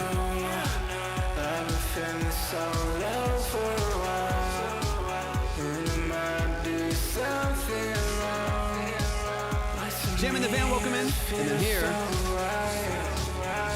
you hear the dynamic change, but there's still so much noise at the top. You still get all of that growl from the synth. You still get all of this additional energy in the structure of the mix that, to me, over time, you get a little bit of fatigue from. It's, again, like a lot of the elements in the song, they're cool. So like I like when it exists, I like that it exists in the song, but it constantly being in the structure of the mix over the top and constantly getting that grit and that tension and that character at the top, it starts to slowly lose its value in the mix, right? It's like if a song was a guitar solo the entire time and that's it, and the song just started and it was a drum solo and then the vocal comes, but it's still a drum solo. You're like, well, I love drum solos, but let's give the drum solo its pocket so it matters in the song. Kind of the same thing here. I would give yourself a little bit of a break from that synth. Like when you break this, and this little extra melody you move into right here.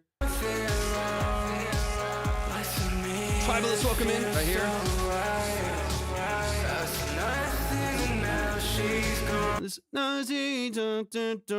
So when you move into this, melody in here, I would maybe like take out, or if you want to do it on the full production, you could figure out what that looks like. Since you do take out some of the percussion, maybe filter it all down for a second and get this. You have like kind of like the pulsing drums and kind of the background of the production structure. You filter the whole production down, put it underwater, and then you have over the top. You have your lead melody that gives you a little bit more life, a little bit more presence, but you get a break from the top end for a second. Just carve all of that down for a moment, and then open up that cutoff for the next breakdown and let the drums hit again, let the bass come to life. But I think if it's constantly growling and you have this constant high-end information, you will start to fatigue from it and it will lose a lot of its impact in the structure of the mix. So I would find a way, either in your own production or just with the mix that you have, even just on the 2-track, to relieve some of the high-end, tension that you have there. That way, when it comes back in, it actually matters and it feels really, really full. Just an option. How you do that obviously is completely up to you. Jermaine, welcome in. Thank you so much for being here. Crow Payne, thanks for hopping in. What kind of music do you review? All genres and all levels of preparedness across the board. I will say just really briefly that this is quite a bit longer than the typical review. These are 20 to 30 minute consultations. So as we get into your song, we are going to listen to it probably 2 to 3 different times, get into the details of it. Like right now we're breaking down some production and mix elements, getting into the structure of production and stuff like that. It's different for every artist because everyone's kind of looking for something different. It has different skills and different needs when it comes to the structure of their music, but they are quite a bit longer. It's not like a quick pay to play and you play the song and you move on in 5 minutes. We're going to spend some time on it. Like I said, 20 to 30 minutes, multiple listen to kind of get into the nuances of it. If that's interesting to you at all, if you would like to submit, go to my profile, click on Track Talk, and you'll see all the details right there. Rail, welcome in. Thank you so much for being here. All right, let's get a little bit farther into this. Satori, I like your sound design a lot. I mean, this is a style of music, like kind of dark wave, synth wave stuff I listen to a lot of. And so I really like the vein of what you're doing. I like the synth. I like the sound design. I like the consistency of the drum structure. I like the highly processed vocal. To me, it's just about like positioning and clarity and contrast. those two things, like positioning of vocals and where you have their textures and their ambiance, clarity for those elements so it doesn't feel like noise is hitting you all the time, and then contrast. It should feel kind of dark and lower in some moments and also really vibrant and bright in some moments. If it's always one of those things, you kind of lose your lose your contrast a little bit. So, but I like what you're doing a lot. You're a talented producer, you and whoever you are working with collaboratively on this production. And the master itself is loud and I think is doing what it's supposed to do. But I do think that there's some things before the master that can be fixed so that the master is even more optimized and closer to what you really want it to be.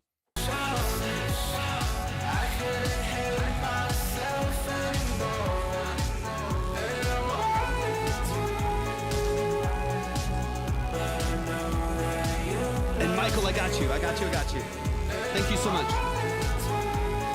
Like, these melodies are great. They're catchy. They're dynamic. I like so much of what you're doing. You should be really proud of this record. It's really nice. If we can backtrack a few things and polish them up, dude, you've got a great intuition for these records. I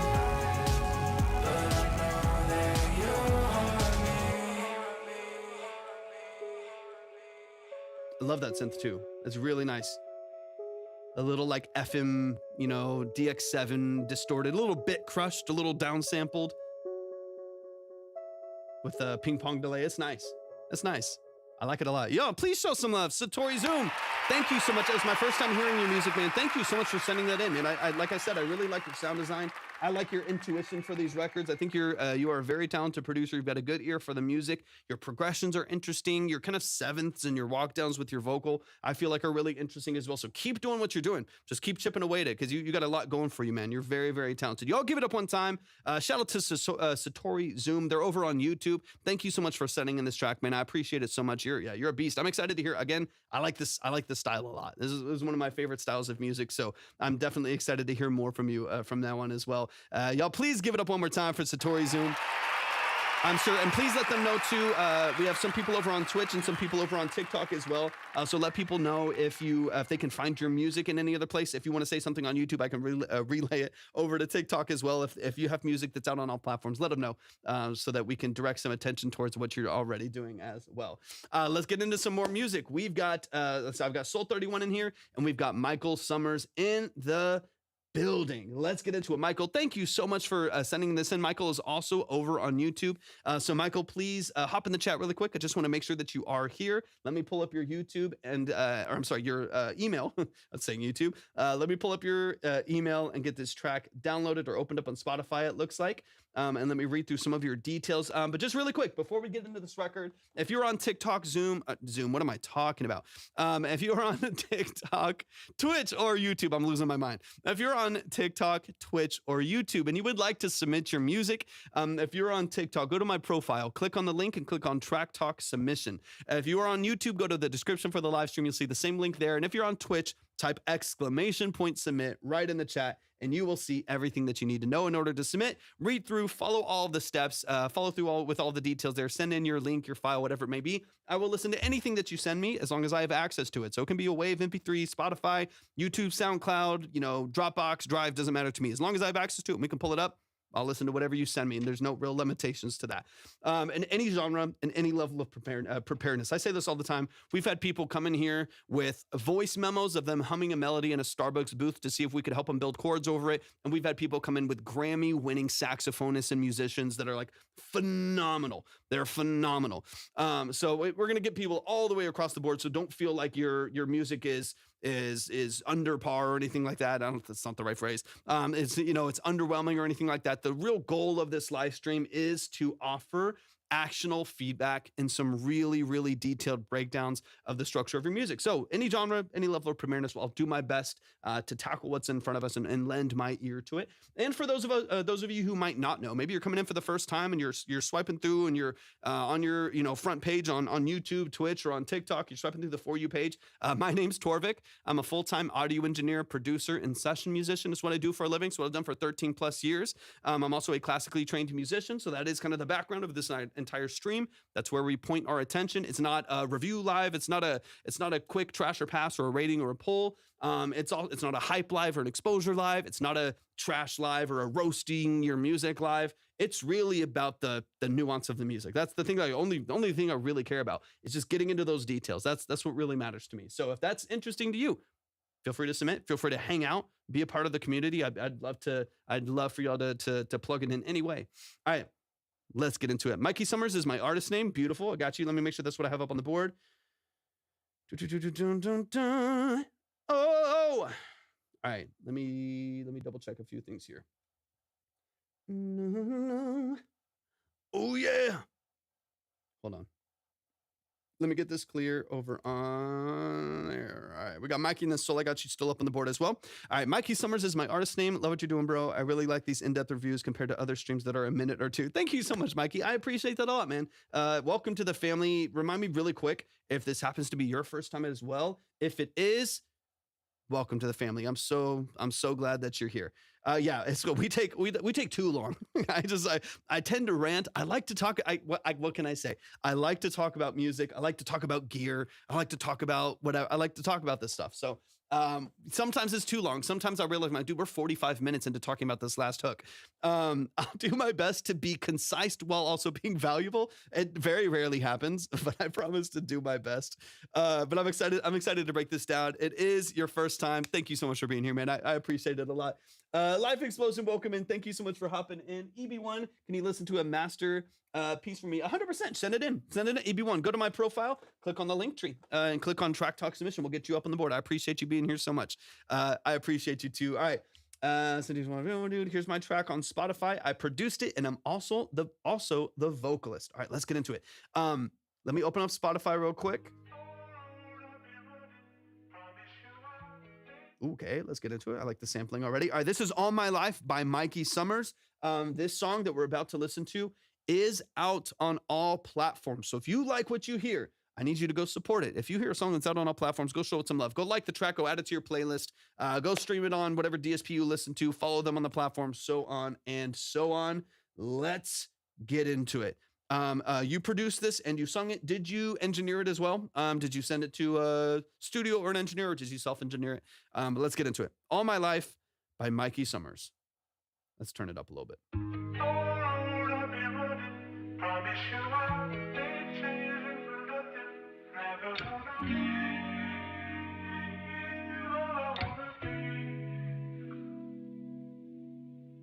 I'm sorry, honey, for leaving you this way.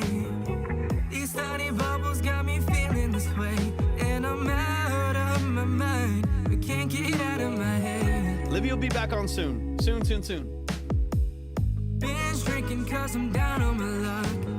Sipping and swerving, about to self-destruct. And I'm begging the sky, God, I'm screaming your name. I'll hopefully have a pretty big update this week. All my life I've been running from the pain that I've been hung in. Engineer it yourself. Beautiful. And I can't ever seem to get to where I'm going. All my life I've been loving, but loving ain't enough when I can love myself. And I'm begging somebody, please come save me. There's not a place for me inside of this world. These pitch black clouds inside this spiraling twirl. Now the storm's rolling in, and I can't get out of its way. I've reached out in every possible way. I think it's clear that I'm not doing okay, and I'm begging you, God, let me out of my head. All my life I've been running from the pain that I've been hung in, and I can't ever seem to get to where I'm going. All my life I've been loving, but loving ain't enough when I can love myself. And I'm begging somebody, please come save me. The highs are high, the lows are low. Can't ever seem Thank you for the to harmony. grab a hold. If I fell G sharp minor, I if think. I lose control, just promise me that you won't let go. The highs are high, the lows are low. Can't ever seem to grab a hold. If I fell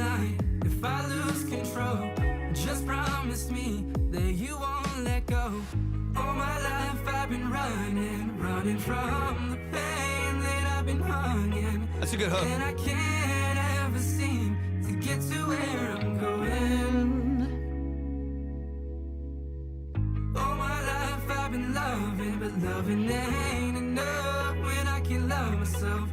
And I'm begging somebody, please come save me.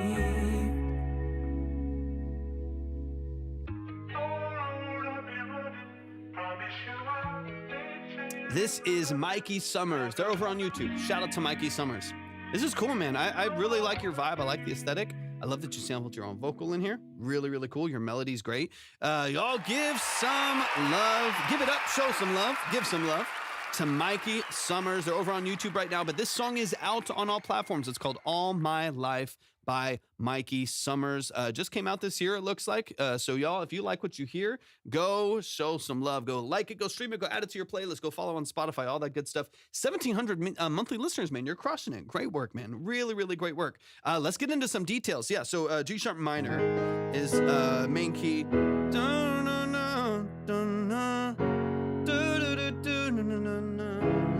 It's a cool melody.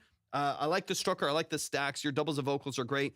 Honestly, the main thing I want to kind of get into with this is your production balancing.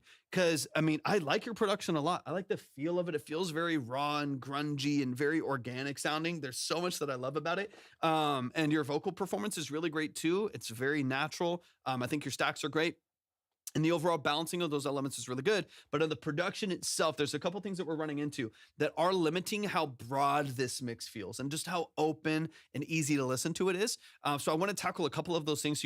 Obviously, the song's already out. I just want you to look for those things in your next record so that you can really, really open it up, man, because you definitely have the talent. You're doing this all yourself. So for those of you who don't know, and they're liking it over on TikTok too, man.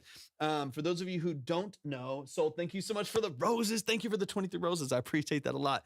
This was performed, written, produced, and mixed all by Mikey Summers. He did it all, and that's not an easy thing to do.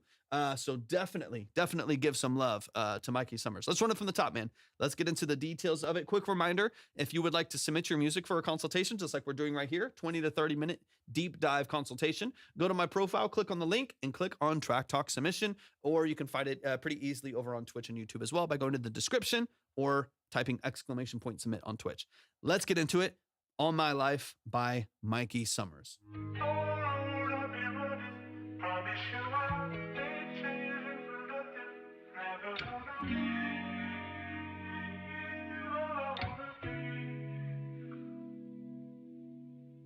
I'm sorry, honey, for leaving you this way. These tiny bubbles got me feeling this way. And I'm out of my mind, but can't get out of my head. Binge drinking cause I'm down on my luck. Sipping and swerving, about to self-destruct. And I'm begging the sky, God, I'm screaming your name. All right, welcome in. All my life I've been running. Yeah, you've got a really, really good voice. Okay, here's the thing that I feel like is limiting. I wish I had the file for this because I could drop some of it into Pro Tools for you. Here's the thing that I feel like you are running into the most in this is the vast majority, if not all, of let me listen like 10 seconds further. From the pain that I've been hung in, and I can't. Yeah, I think all. I think largely the entirety, as of right now, Soul, as of right now, you are. As of right now, the entirety of your production is in mono. So the only thing in this entire mix that is offering you any level of openness or width or vibrancy in the stereo field and in this mix is your vocal stacks, which are great. Like I said, your vocal stacks are really nice. You have really good openness on either side. Everything else is collapsed to mono. So what ends up happening is like the production never quite feels open. It never quite feels like really dynamic and wide and really open. It all feels kind of hollow and small right down the middle. And the only thing that gives it any other contrast is your vocal stacks because you have those double track left and right. Just as like a quick example, like I'm going to switch over to, give me 1 second and I'll switch this here. Let me switch. Boom. All right, so just as like a quick example. So I have like my piano here. I'll just kind of show you the difference in what I'm hearing and why it matters so much. Let me just toss this on here so we can really quickly go mono to stereo. So we're gonna go here. All right, so here's let me pull this up so you can see it a little bit better right in here. And then I'm going to take off the maximizer and we're going to add an imager so we can see our polar sample here. So this is what I'm hearing and what I would be seeing from your production, right? So let me clear this right here. So this right here. So this is your vector scope. This is showing you all of your stereo information. So it's giving you loudness this way. It's giving us loudness this way and width this way. So you're going to see all of this different information here in the stereo field from left to right and top to bottom in loudness. So I can go really quiet. And this is where you're going to see more of your amplitude up here, but you're going to have all of this information here. But you can see in this polar sample, it's right down the middle. And you can hear how much more hollow and small that feels versus the original stereo. And look at the image. You can see all of the other information, right? Versus mono. And there's no activity in the stereo field whatsoever. It's hollow, it's narrow, it's collapsed down. And as soon as I go to stereo, look at all that fuzz, look at all that movement.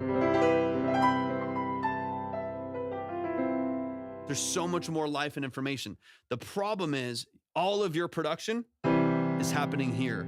Mono's not a bad thing. Your vocals in mono, it's your bass and your kick and snare. A lot of times, oftentimes that would be in mono, but it can be really helpful to have some stereo buses and some stereo information, stereo sampling in there to make sure you still have some of this width on the outside as opposed to it being collapsed to mono. That sounds so much more dynamic and so much more open.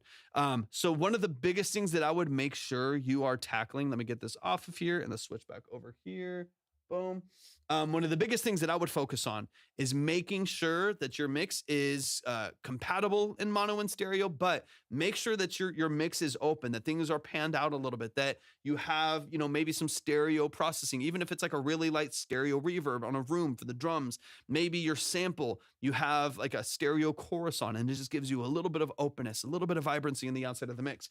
Because right now, unfortunately, all of that production, you have like pretty hard-hitting drums and a really cool production structure, a really, really nice sample, but it's all kind of shrunk down to this center image as opposed to feeling really wide in dynamics. And then the result of that is you are completely relying on your vocal to carry that. And it's not there all the time, right? You don't always have stacks in, you don't always have doubles and harmonies in. So when that's not the case, the mix gets really, really small. This is a big reason why people record on a pair of mic pre's analog, right? For example, I see a lot of people have two 1071s together rather than one. Usually the reason why people will have, well, there's a lot of different reasons. If they're stereo miking, that's one thing. It kind of depends. If you're talking about for vocals, because vocally you're good. You're fine to all vocals are tracked in mono. It's a singular signal, right? So it's all tracked. YouTube is so much less glitchy. It's annoying. Yeah, TikTok is a bit glitchy. It's kind of annoying. It's kind of annoying. It's kind of frustrating over on TikTok. If they're recording in stereo, then of course you're going to probably run into two different preamps, have two different mics. That's not typical for vocals. Vocals are typically singularly tracked, and they can't be tracked in stereo. Of course, there's stereo mics, and of course you could have a couple mics that you're recording into. But typically speaking, for vocals, you just do one. If they're recording into two, oftentimes what's happening is they're recording a direct signal and a wet signal. That's usually most of the use case. This is like if I'm stereo tracking guitars, or I'm wanting to have one signal that is printed direct. So I always have a dry signal going to the DAW in case I print something weird. Like let's say that I'm recording into, like you said, a 1071 or like a 1073 into a CL1B or something like that. Like in my case, I've got an ART a voice channel that I'm using for my channel strip, and that's an analog preamp or a tube preamp and a tube compressor that I'm running into before it hits my DAW. Let's just say I wanted to make sure that I was having that I had a dry signal as well. Then I would have a split from that would go, into a dry preamp with very transparent with no other processing on it. So I can print both just in case something funky happens on one of the other pairs. I can make sure that I always have a clean signal I can process afterwards. But that's not very typical. I would say 99% of the time, most people are just recording singular mic, singular preamp, singular compressor into the DAW, maybe none of that, maybe direct into an Apollo or a Volt or whatever it may be, and just recording direct. I wouldn't typically go into two. More often than not. More often than not, I would typically go dry. But the reason why you're going to want stereo, and well, tell me this actually. Let me backtrack. I'm ranting a little bit. Let me backtrack for a second. How are you recording your productions? Like, so let's get into the beat here really quick. Seem to get to where I'm going. All my life I've So like, where did those drums come from? Like, what is that from a plugin? Is it from like a synth that you have, like a motif or like a Triton or something like that? Where are you getting your drum pattern from? Or even like a drum machine or something like that. been, but loving ain't enough when I can love myself. And I'm begging somebody, please come save me. I like your voice a lot. Like your structure is great. Your voice is really, really cool. There's not a place for me inside of this world. These pitch black clouds inside this spiraling twirl. Now the storm's rolling in, and I can't get out of its way. I've reached out in every possible way. I think it's clear. I mean, tonally, I like your guitars. I like so many things that are going on. It's just that stereo image. Just that stereo image is kind of robbing you of your width and your life and stuff like that. Yeah. I answered earlier. That was a while back. I've been hungering, and I can't have when I can love myself. What's up, Hunter? Welcome in. Good to see you. Hope you're doing amazing today. Yeah, let me know how are you recording your production? So got drums so spliced, then programmed from there. So that's kind of no, for sure. No worries at all. There's so many things going on at once. Got drum samples from splice and then programmed from there. So what's happening for whatever reason is those drums are either when you're bringing them into the DAW, they're being brought into a mono track or something like that, and they're collapsing, or they're not being brought over in stereo. So that's part of why something's happening within the DAW. Remind me really quick what DAW you're using. For whatever reason, when you're bringing it into the session, they're being brought in mono instead of in stereo. What you need to make sure is that you either have stereo tracks that are already set up in stereo, or that when you drag it in, like in Pro Tools, if I drag in a track from Splice, which is baked into Pro Tools, it's built into Pro Tools now. If I drag in a track from Splice, it immediately is a stereo. It's a stereo signal right there. And so that's part of, I think, where you're getting tripped up is for whatever reason in your DAW, when you're dragging in a sample, it's not a stereo file. It's collapsed in mono. And it's the same for your guitar. Same for the sample, same for the guitar. Those are all collapsed to mono. And that's why you're not getting any of those, in any of the width that you know that you're looking for and that we obviously want in the song here. Somebody, please come save me. G Potter, welcome in. The highs are high, the lows are low. Can't ever seem to grab a hold. I use FL Studio and I master with Ozone 11. Okay, so here's what you'll want to do. So I'm not, I've used FL Studio. I can't remember exactly how this works, but I used FL Studio exclusively for a couple years, and I'm trying to remember the exact interface for it. But what you probably need to do, Sonny, welcome in. Appreciate you being here. What is most likely happening is when you're dropping it in, it's dropping it in as a mono file, and you need to make sure that it drops in as a stereo file. When you put it on the playlist, it should be a stereo file. The other thing that you can check is your, dude, here's my, perspective on that. Every DAW has its pros and its cons, right? Like I'm not a DAW snob. I've used Pro Tools for 18 years, 19 years almost, probably about 19 years at this point, that I've used Pro Tools. And I've used a lot, not all, I guess, but a lot of other DAWs in the process. I used Logic for a year exclusively. I used FL Studio for about 2 years exclusively to learn it. I used to do live programming and looping with Ableton. I used to do like background track programming in Reason. I use Studio One and Studio, obviously Pro Tools, and I've kind of used all of the major ones at different times for different reasons. And they all do different things really, really well. Pro Tools for me, it's not about it being industry standard. I do a lot of tracking. I do a lot of mixing, a lot of comping and playlisting, and a lot of production and live instrumentation. So I've got live drums in here, guitars, obviously all the synths and stuff like that. I'm doing a lot of stuff that I need to track live audio tracks. And I think that Pro Tools, probably Studio One and Logic are probably the best at that. Pro Tools I've used for forever, so it's very intuitive for me. I understand the layout and I kind of just know what to do when I get into it. I don't have to do a lot of guesswork. It makes a lot of sense to me. I think for some people it feels really complex, but there's certain things with Pro Tools that you might run into that are kind of annoying with like MIDI and sample chopping and all of that stuff. It's not as intuitive, right? Like if I, let me switch to Pro Tools like real quick. I'll switch over here on TikTok so y'all can see a little bit better too. If I'm using Pro Tools, right? Like, like on FL Studio, you can just double click this right here. You can just double click this track and it pulls up the whole sample. You can reverse it and repitch it and turn it down and chop up this thing and do just the intro and format shift it. You can do all this stuff like directly from the sample.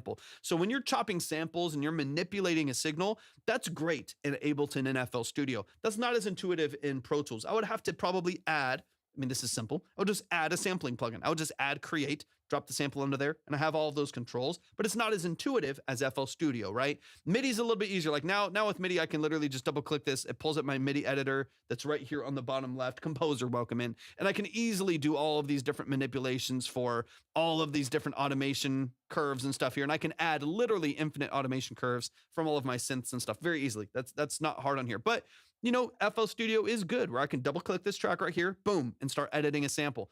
That's a little bit different. If that's not like a huge deal to you, then dude, Pro Tools is great. Logic is great. I think Pro Tools and Logic would be the only two DAWs I would really dive into if I was going to like switch. Like if I wasn't using Pro Tools, I'd probably use Logic. I think they're great for vocal comping and playlisting, which is, that's a lot of what I do for live instruments and for vocals and stuff like that. But Pro Tools is great, man. It does the track, like tracking for vocals. And then again, like here's the nice thing. I'm gonna pull this up really quick here too. I can literally just come over here to the side.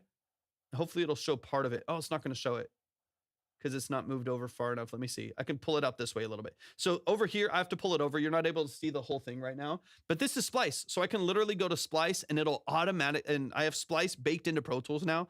So I can literally search Splice, go to my library, add all these different instruments and stuff. It'll automatically retime all of the samples too. So if I'm trying to like add in a drum sample or like a shaker loop into the background, I'm searching for shakers, it'll automatically be timed and edited to Pro Tools and to my session.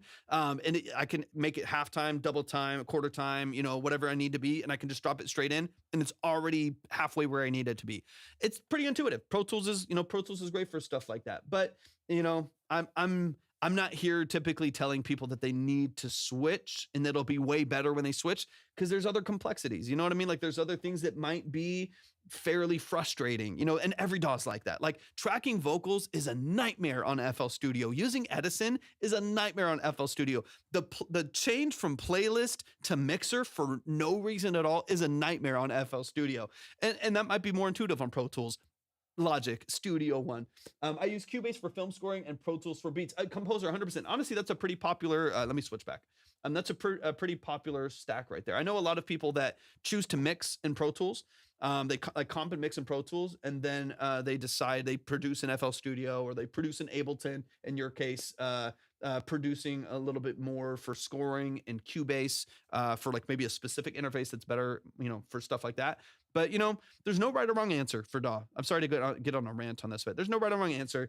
You just got to find what you like interface wise and understand it and learn it and then use it for a long period of time. If you switch around DAWs constantly trying to find something that works for you, you'll never get good enough at one of them to really like it.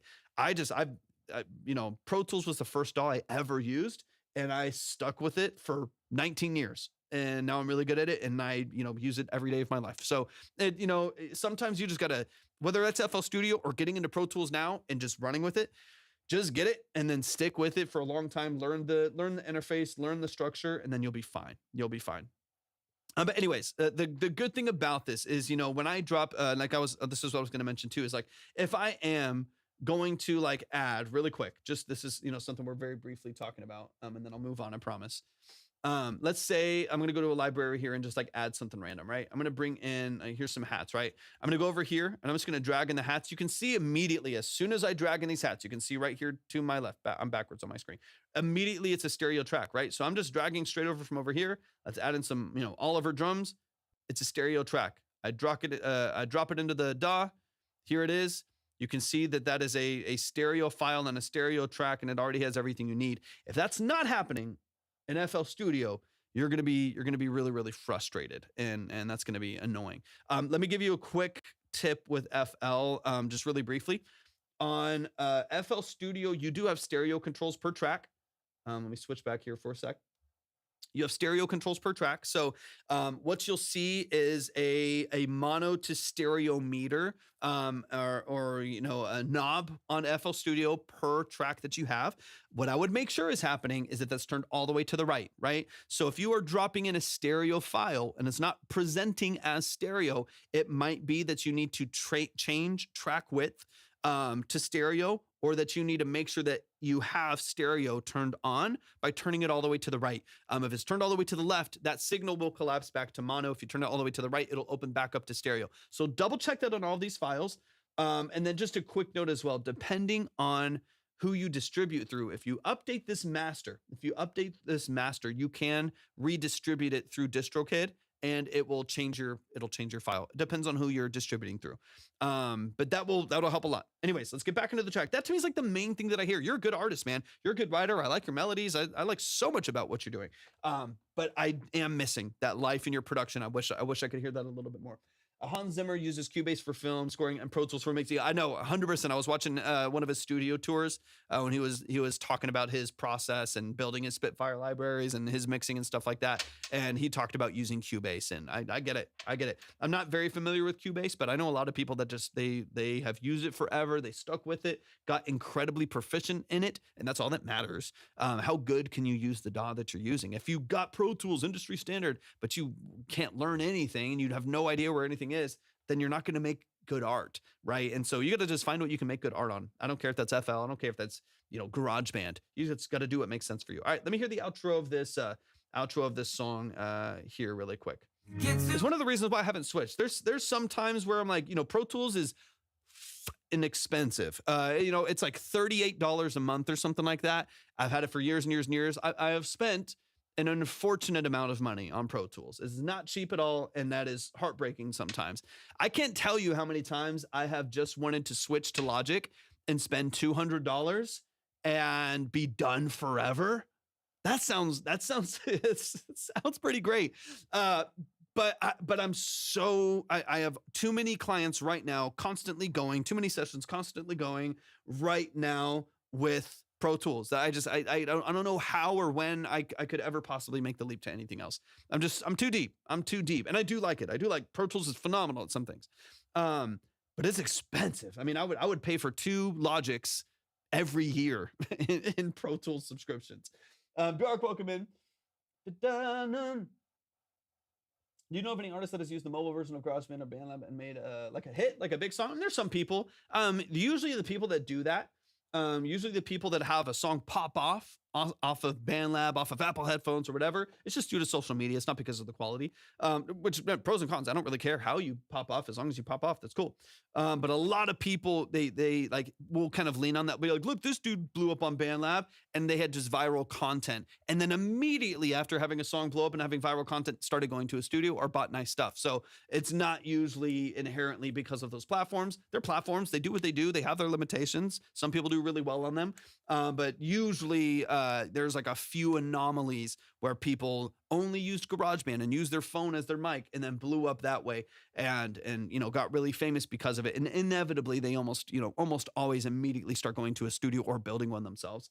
It's not very common that someone like blows up on BandLab, goes crazy, and then like never decided to get like a Neumann TLM 103 or something like that. Like they all pretty much upgrade pretty quick as soon as you have the capacity to, because there are routing limitations to BandLab that are really frustrating. The only reason you wouldn't really have to care about that is if you're only using leases and you're only getting like BeatStars 2 tracks or YouTube strips. If that's all you're doing, then you don't really need to route that much. But if you're actually building good independent, like individual productions, you obviously need a little bit more going for you. You need routing. You need to be able to bus. You need to be able to like chain things together and have a proper signal flow so you can optimize your mix as much as possible. But that's to each their own. Thank you, Chove. I appreciate you, man. Thank you for the boost there. I want to start producing, but don't know where to start. We were talking about this earlier. Another artist came in. They were talking about wanting to start producing for the first time. If you don't know where to start, I want you to get acquainted with tempo, BPM, and key. Get acquainted with those two things. If you start there, you can start to build productions that make sense. If your tracks and everything that you track and you sing and you instrumentals that you put in there and loops that you add are different keys and different BPMs, it's gonna sound like shit and it's gonna sound crazy. But if you get somewhat conducive, like cohesive elements that are in the same key and the same BPM and tempo, then it'll sound like a thing, you know, and you can get better at making that thing cool over time. But get really, really acquainted with what it means to enter a BPM and add things to a track that are the same BPM and utilizing a click track in your tempo to create the rhythms that you want, and then understand the scale of the key that you're in. If you understand the scale of the key that you're in, you can even just start by adding loops to it and adding instruments that all match that key and that scale, and you can add a vocal and you could auto-tune it to that scale, and you'll have somewhat of a song. You can build from there. Start with those two things. Start with those two things and just understand them, get really good at them, and then you can always expand from there. You can always expand from there. Okay, Mikey, let's close out this song. I'm ranting too much. I recently invested in a U87 and a Neve Newton channel strip, which wasn't used on this track. I want to slowly build a Pro Studio. Beautiful, dude. I love that. Beautiful, fantastic. Yeah, I know a lot of people that love the U87. I've actually worked with the U87 many different times. Many different times. That's because I've worked with a lot of artists that really like it. And I have a couple Neumanns, and they obviously make great microphones. The 87 is not like my cup of tea. To me, it's just like a bit exaggerated. It's my like personal preference. It's perfect for some people. Here's the thing with the U87. Briefly, I'm not going to dive into this too much. The U87 is a pretty polarizing microphone because it is kind of like it can be really brutal on some sources and some vocals. And any good engineer can mix on anything. People come at me because they're like, oh yeah, any engineer worth the salt can mix on. Of course, dude. If you get in the U87, you can make it sound really good. But on certain sources, it can be kind of frustrating to work with. And then for other sources, it's just like pristine and clean and clear and beautiful. I will say that the U87, what it does really well is it handles processing really well. There's some mics that you get because you can plug them straight in and they sound gorgeous. It's the reason why I got this microphone. Because when I plug in, this is a Neumann M147 tube. It's a hybrid tube microphone. I got this microphone because as soon as I plugged it in, it sounded like good. Like warm and inviting to listen to and really well balanced. Not all mics are like that, right? There's Telefunken does a great job of having mics that you just plug in and they sound great. The thing that the U87 does really well is it takes processing really well. You plug that into like a 73 or a 1081, or you plug that into like a really good, the Chandler TG2 is another great one for the U87. Something that can kind of break up those like high mids and break up some of the brightness of it and soften it and saturate it and give it some musicality and harmonics. It'll shine like crazy and it can be beautiful. But I think a lot of people, they like just to get that. I'm glad that you got a strip for it that can do a good job. That's going to help you out a lot. But a lot of people just get the mic, or they just get the Neumann brand. Like I have a TLM 102 back there that I don't really use that much anymore. A lot of people get the 102, they get the 103, and they expect it's just going to sound good. A lot of those mics, you got to like do some stuff to them for it to like sound pretty good. Like they can be kind of bright and brittle and harsh sometimes, very sibilant forward, which I didn't appreciate about the 102 when I ended up initially getting it. But I just got it because it was a Neumann. I got it like 7 years ago, something like that. And if I'm completely honest, I got it because I thought it'd be cool to have a Neumann and it would give me credibility. Instead, I just needed to work. I just needed to work at my craft, and that would give me more credibility. But a lot of people get it just because of the brand or because they've seen other people get it, instead of it being the best thing for their voice and for what they're doing. Anyways, side note, let me get into the outro of the song. We got Soul to listen to in a second. Let's run it. All my life I've been loving, but loving ain't enough when I can't love myself. And I'm begging somebody, please come save me.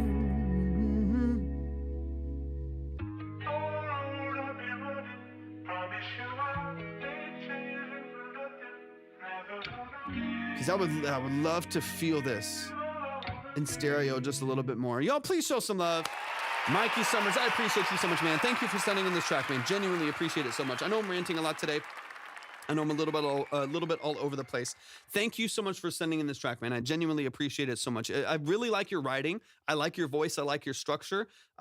Biggest thing I want you to focus on is while you are in FL Studio, we got to double check stereo track. So if you're dragging it in and it is not going to stereo, we need to make sure that that track that it ends up on is optimized for stereo and that it's turned all the way to the right so that you get the full stereo width of the track. Otherwise, if it's anywhere to the left or middle, potentially, it's going to be collapsed to mono and you're going to miss all of the life that you actually have there. So on your future records, just make sure that the stereo optimization is where it needs to be because you're a good writer. I like your production. I like the, kind of dry, dead drums. I like so much about the structure of what you're doing.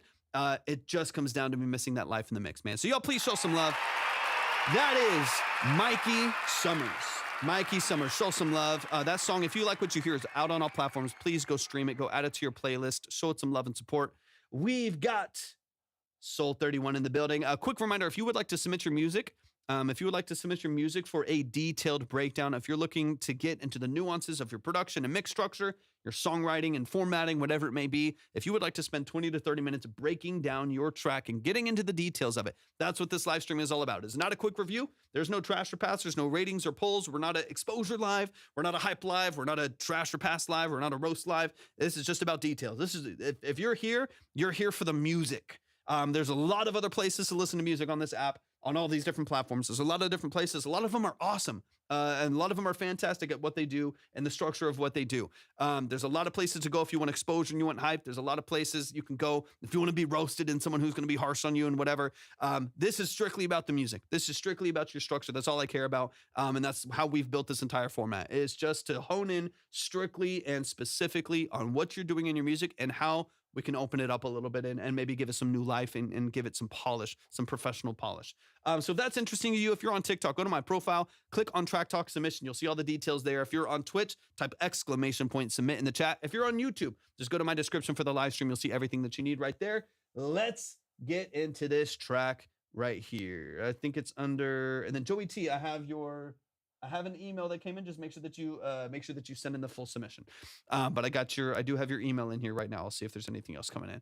We've got, here's my UK funk tune titled The Carousel. I think we've had, honestly, outside of Derek, who started out the live, I feel like we, Sketch, welcome in. I think we've had all new people in the stream submitting their music. That means so much to me. Thank you all for trusting me with your music. That means more than you know. Mikey, absolutely anytime. Much love to you as well. I appreciate you hopping in on YouTube. Thanks for supporting the live stream as well, man. It means a lot. All right, this is a funk tune titled The Carousel by Soul31. Soul31, give me all of the details. This is out on all platforms as well. So talk me through the production of it, your role in the music, give me all the details, and let's dive in. This is The Carousel by Soul31.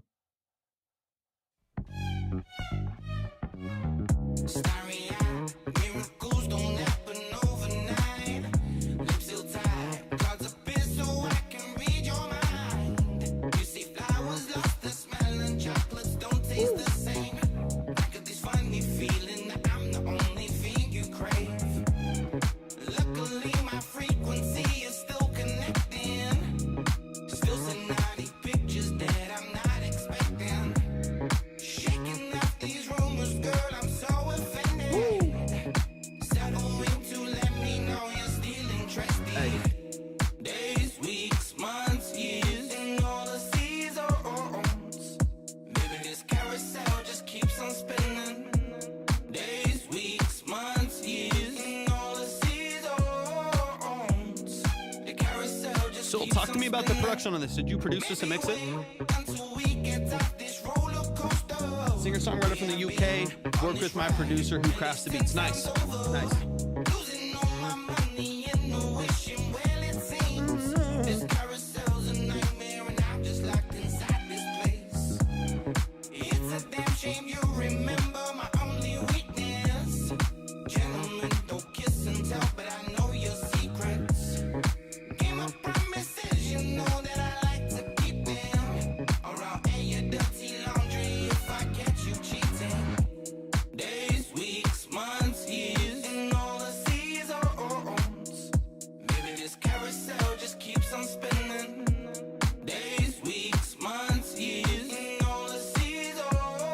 Targeted, welcome in. The carousel just keeps on spinning. So round and round we go. Can't do this anymore. Paying for this cheap ride, these consequences are my own. Bit off more than you could chew, appetite is your own fault. Cause I'm the sweetest tasting ice cream, just not your flavor of the month. Days, weeks, months, years, and all the seasons. Baby, this carousel just keeps on spinning. Days, weeks, months, years, and all the seasons. The carousel just keeps on spinning. Days, weeks, months, years. Baby, this carousel just keeps on spinning. Days, weeks, months, years. The carousel just keeps on spinning. Yo, show some love, show some love, show some love. Okay, give me one sec.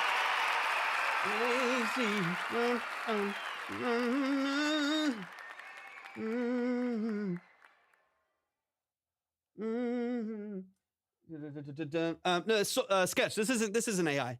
Trust. I know AI when I hear it. I have heard so much AI.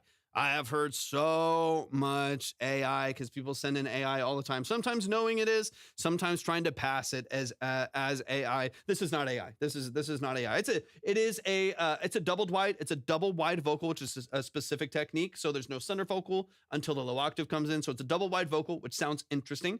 That's just a specific stylistic choice, as well as the octaves that you have in there, and it's a bit oversaturated, but it's not AI. You have natural elements that are side chained to the kicks. You get a pump in the bass, but none of this is AI. I've heard a lot of AI. This isn't it. I can say that confidently. I've heard a shit ton of AI. All right, let's get into it. This is the Carousel by Soul31. Yeah, let's run it from the top. And this also this has also been like featured in like major platforms and stuff like that, like BBC Radio and stuff like that. So there's more credibility over the last year to 2 years that is nowhere near where like modern AI and stuff is. So yeah, they're a real artist. They're a real artist. You can see them live perform. Yeah, you can see them perform live. You can see them with the band and stuff like that. If I didn't see them like performing live and see pictures with the see pictures of them performing, like even on their Spotify, you can see pictures of them like performing live with drums and with everything, and then you can hear those elements in there. So yeah, I'm not worried about it being AI. You don't have to worry about that. The beat has a Meyer Hawthorne vibe to it. I like it. Yeah, 100%. This is super vibey, man. Let's get into it. Let's run it from the top. I want to check something on here real quick too. I wanted to go to your artist page. 200 monthly listeners, man. We gotta. It's a shame. It's a shame. We got to get those monthly listeners. I mean, I'm speaking to myself. I'm just literally don't ever do anything for my own music. But y'all show some love to Soul31. Let's dive in. Let's run it from the top. Let's get into the details. But yeah, I mean, hey, if you're, pros and cons, sometimes people call it AI because they think there's something wrong. But then other people are saying things are AI because they think it's like too polished or too perfect or like something feels too good. So, you take it for what it is. I think it sounds really consistent and really polished. I think your string stabs are great. The production's really interesting. It was at a couple thousand, but I had a pretty rough year, man. Trust me, I know. I've had in just my journey, I really don't do much as an artist myself. My whole job has nothing to do with my own artistry. It all has to do with production mix and session work that I do a lot of. But I still am an artist, and every once in a while I'll talk about it.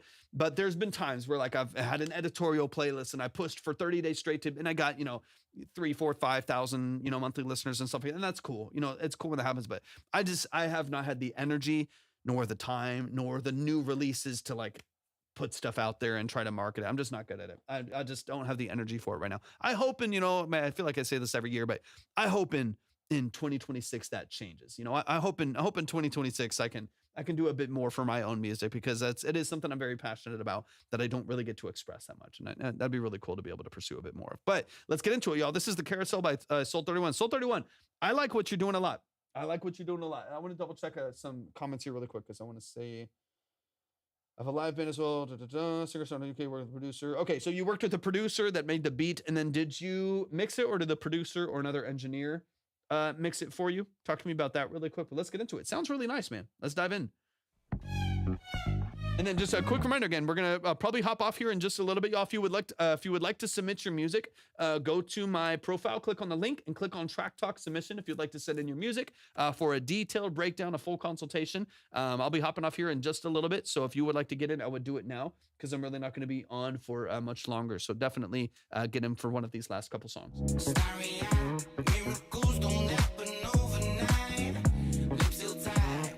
I just sing and songwriter. That's my skill. He just wrote the beat, mixes and masters. Okay, nice. It sounds good. Honestly, it's a punchy beat. It's saturated well. Things feel, easy to listen to and soft where they need to, but also kind of crunchy and warm and harmonic where they need to. They did a great job. Honestly, it's a really nice mix, especially on the production, but I like the split vocal too. It works well. So I can read your mind. You see flowers lost the smell and chocolates don't taste the same.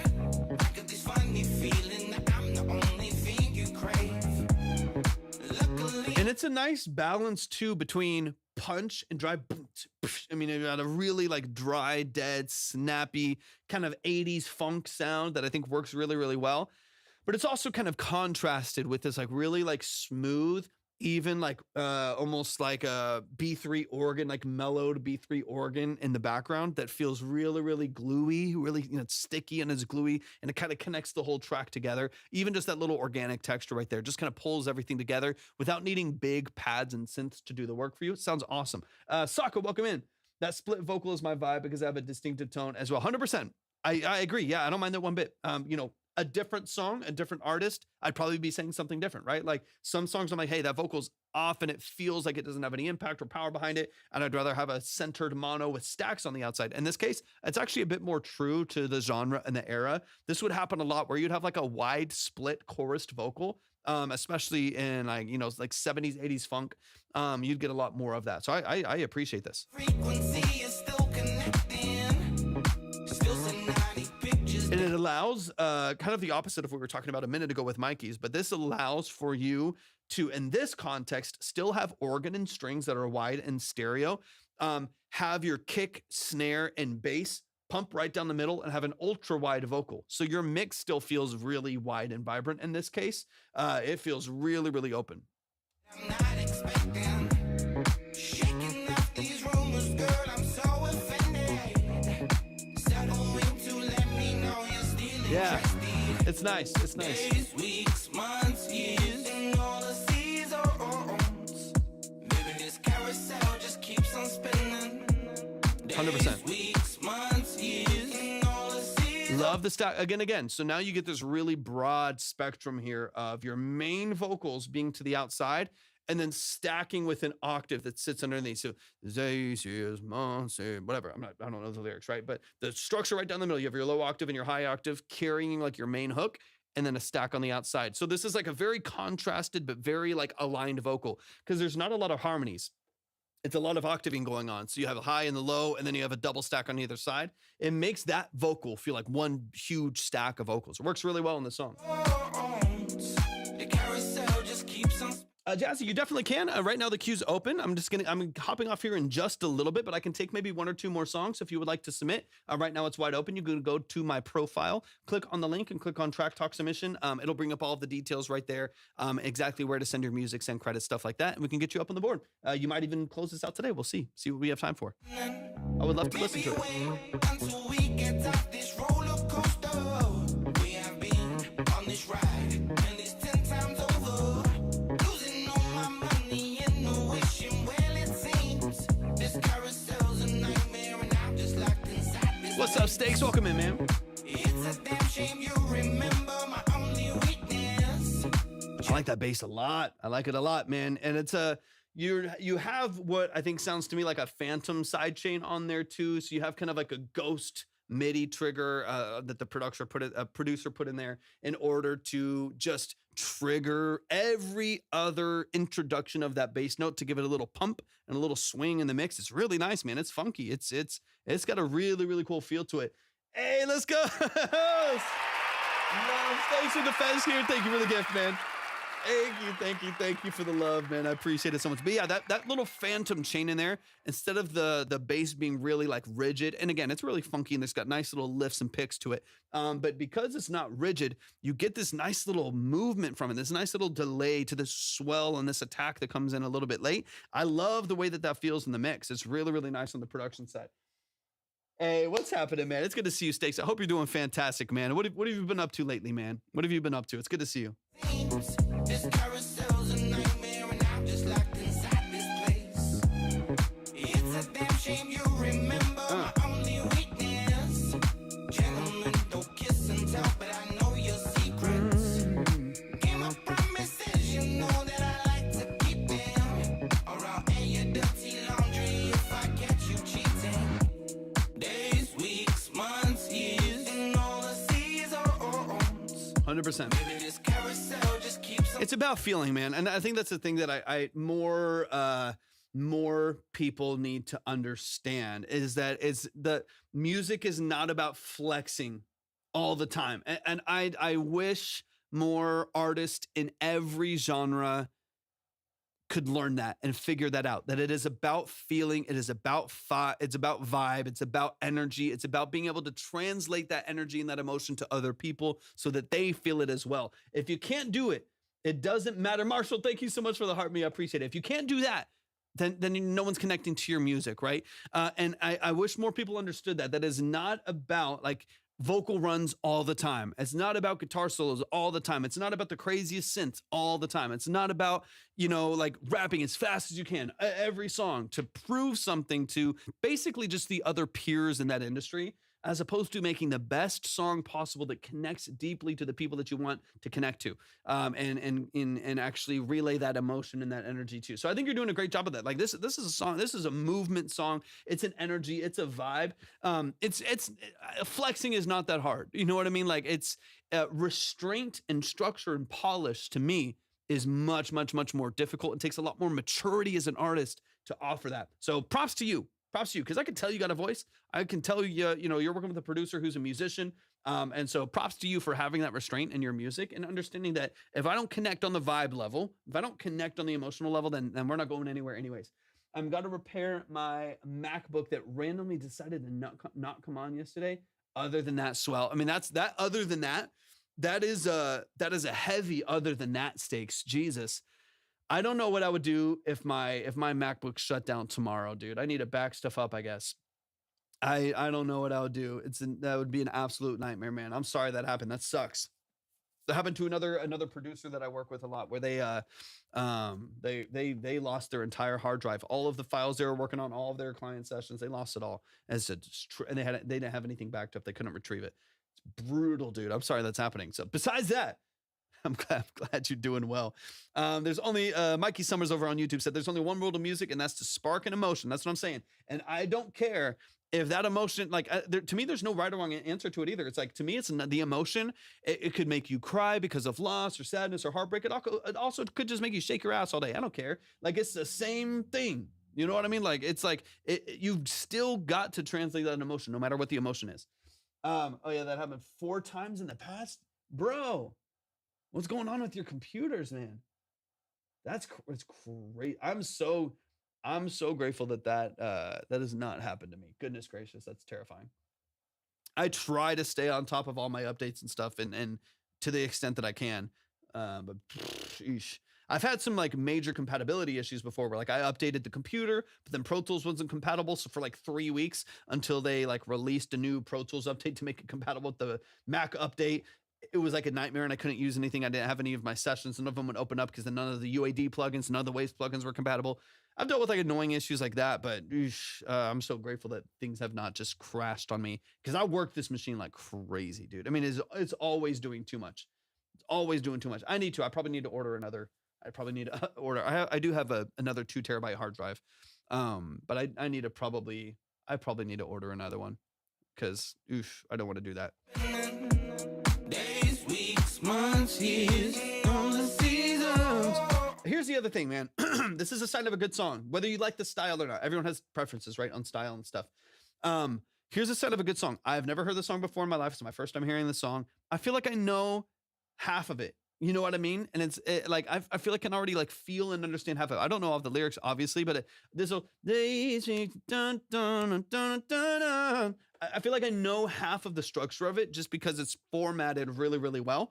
Your melodies are really consistent and repetitive. Your structure is really consistent, while still having some twists and turns that you allow to kind of shake it up a little bit and keep it interesting. You've done a great job of just building your formatting. It's a really good, like sharp structure, man. Great job. The carousel just keeps on spinning. So round and round we go. Can't do this anymore. Paying for this cheap ride, these consequences are my own. Bit off more than you could chew. Appetite is your own fault. I used to work my MacBooks to oblivion it and wouldn't back up anything at all. I know, yeah. A younger me would have. A younger me would have. Now I'm like, okay, I got like a terabyte of cloud storage. I've got backups over here. I've got well, because also I record a ton of video. Obviously, I'm live streaming on 2 computers right now with a camera as well as this other screen and all this stuff going on over here. I've got OBS up at the same time as Pro Tools, at the same time as the line and whatever else, all these overlays and Spotify. Like there's so many things going on all at the same time every day. That's brutal. That's I'm working this thing like crazy. So the computer's plugged in and stuff all day. So I just try to make sure that I have everything unplugged and everything rested at night to hopefully make sure I'm not killing this thing, because I cannot afford for something to go wrong with this. Arties, thank you so much for hopping in. Line is wide open right now. We're going to hop off here in just a little bit. So if you would like to submit, I would definitely submit now. If you want to, go to my profile, click on the link, click on Track Talk Submission. You can see all of the details right there. If you'd like to submit, I would love to get you on the board. Otherwise, we'll be live again tomorrow as well. The line is wide open right now. We're chilling. So catchy, so catchy. This carousel just keeps on spinning. Days, weeks, months, years, and all the seasons. The carousel just keeps on spinning. Days, weeks, months, years. Hey. Baby, this carousel just keeps on spinning. Days, weeks, months, years. The carousel just keeps on spinning. It's so good, man. Y'all show some love. Show some love, show some love. That is Soul31. Soul31, the carousel.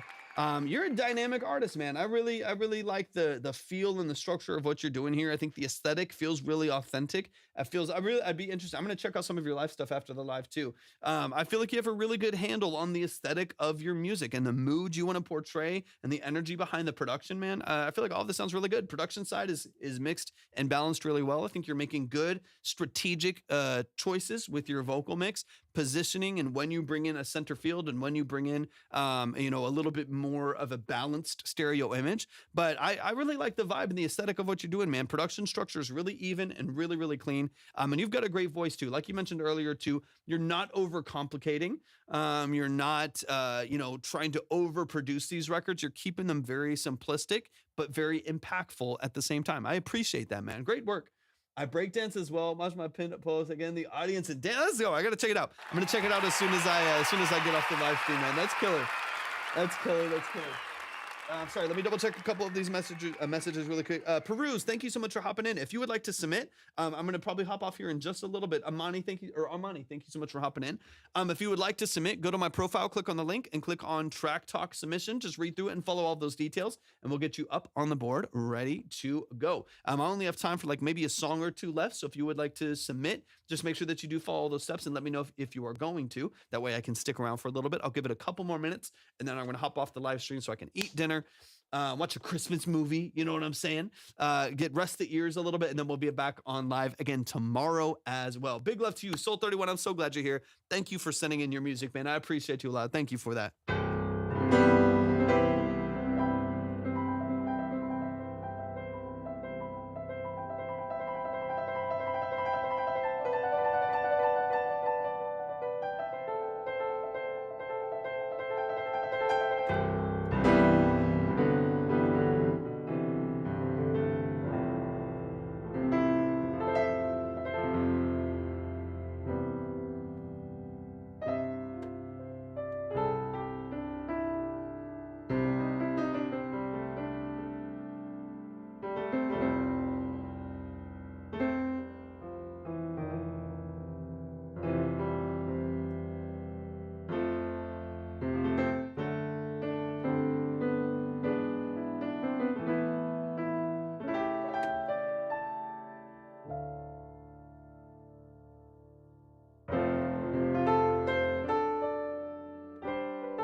All right. Last chance, last call. I think we're gonna hop up here in just a second. All right, I think that is going to, hold on, just double check over here really quick and double check on the different platforms. Make sure I haven't gotten anything in before we hop off here really quick. Okay, we're going to be back live again tomorrow afternoon. So if you have more music you would like to send in, if you got revisions on tracks that you're working on, you would like to send in, we will be back live again tomorrow. Just a quick spiel again before we hop off of the live stream. For those of you who don't know, my name is Torvik. I am a full-time audio engineer, producer, and session musician. That's what I do for a living. I've done that for 13 plus years. I'm also a classically trained musician. So if you would like any of the services that I offer, I would encourage you just to reach out to me on any platform. Instagram's probably easiest, but you can reach out through TikTok. You can also reach out through my website, theobsidiankey.com. And just reach out through the contact form right there if you are ever interested in session work, where people hire me all the time. This is one of the biggest things that I do. Session work for like live drums, vocals, guitar, bass, electric. I've got tons of synths probably being one of the main things. One of the things I love to do more than anything. I track a lot of live synths, or analog synths and stuff like that. So if you're interested in that service or full production packages, mixing and mastering, things of that nature, shoot me a message on any of the different platforms. I would love to work with you. We can talk about your budget, your timeline, so on and so on. I love y'all. I appreciate y'all so much. Hopefully we'll get to see y'all very, very soon. Like I said, I'll be live again tomorrow afternoon. And hopefully we can get into a bit more of y'all's music as well. Y'all have an amazing rest of your evening. Hopefully we'll see y'all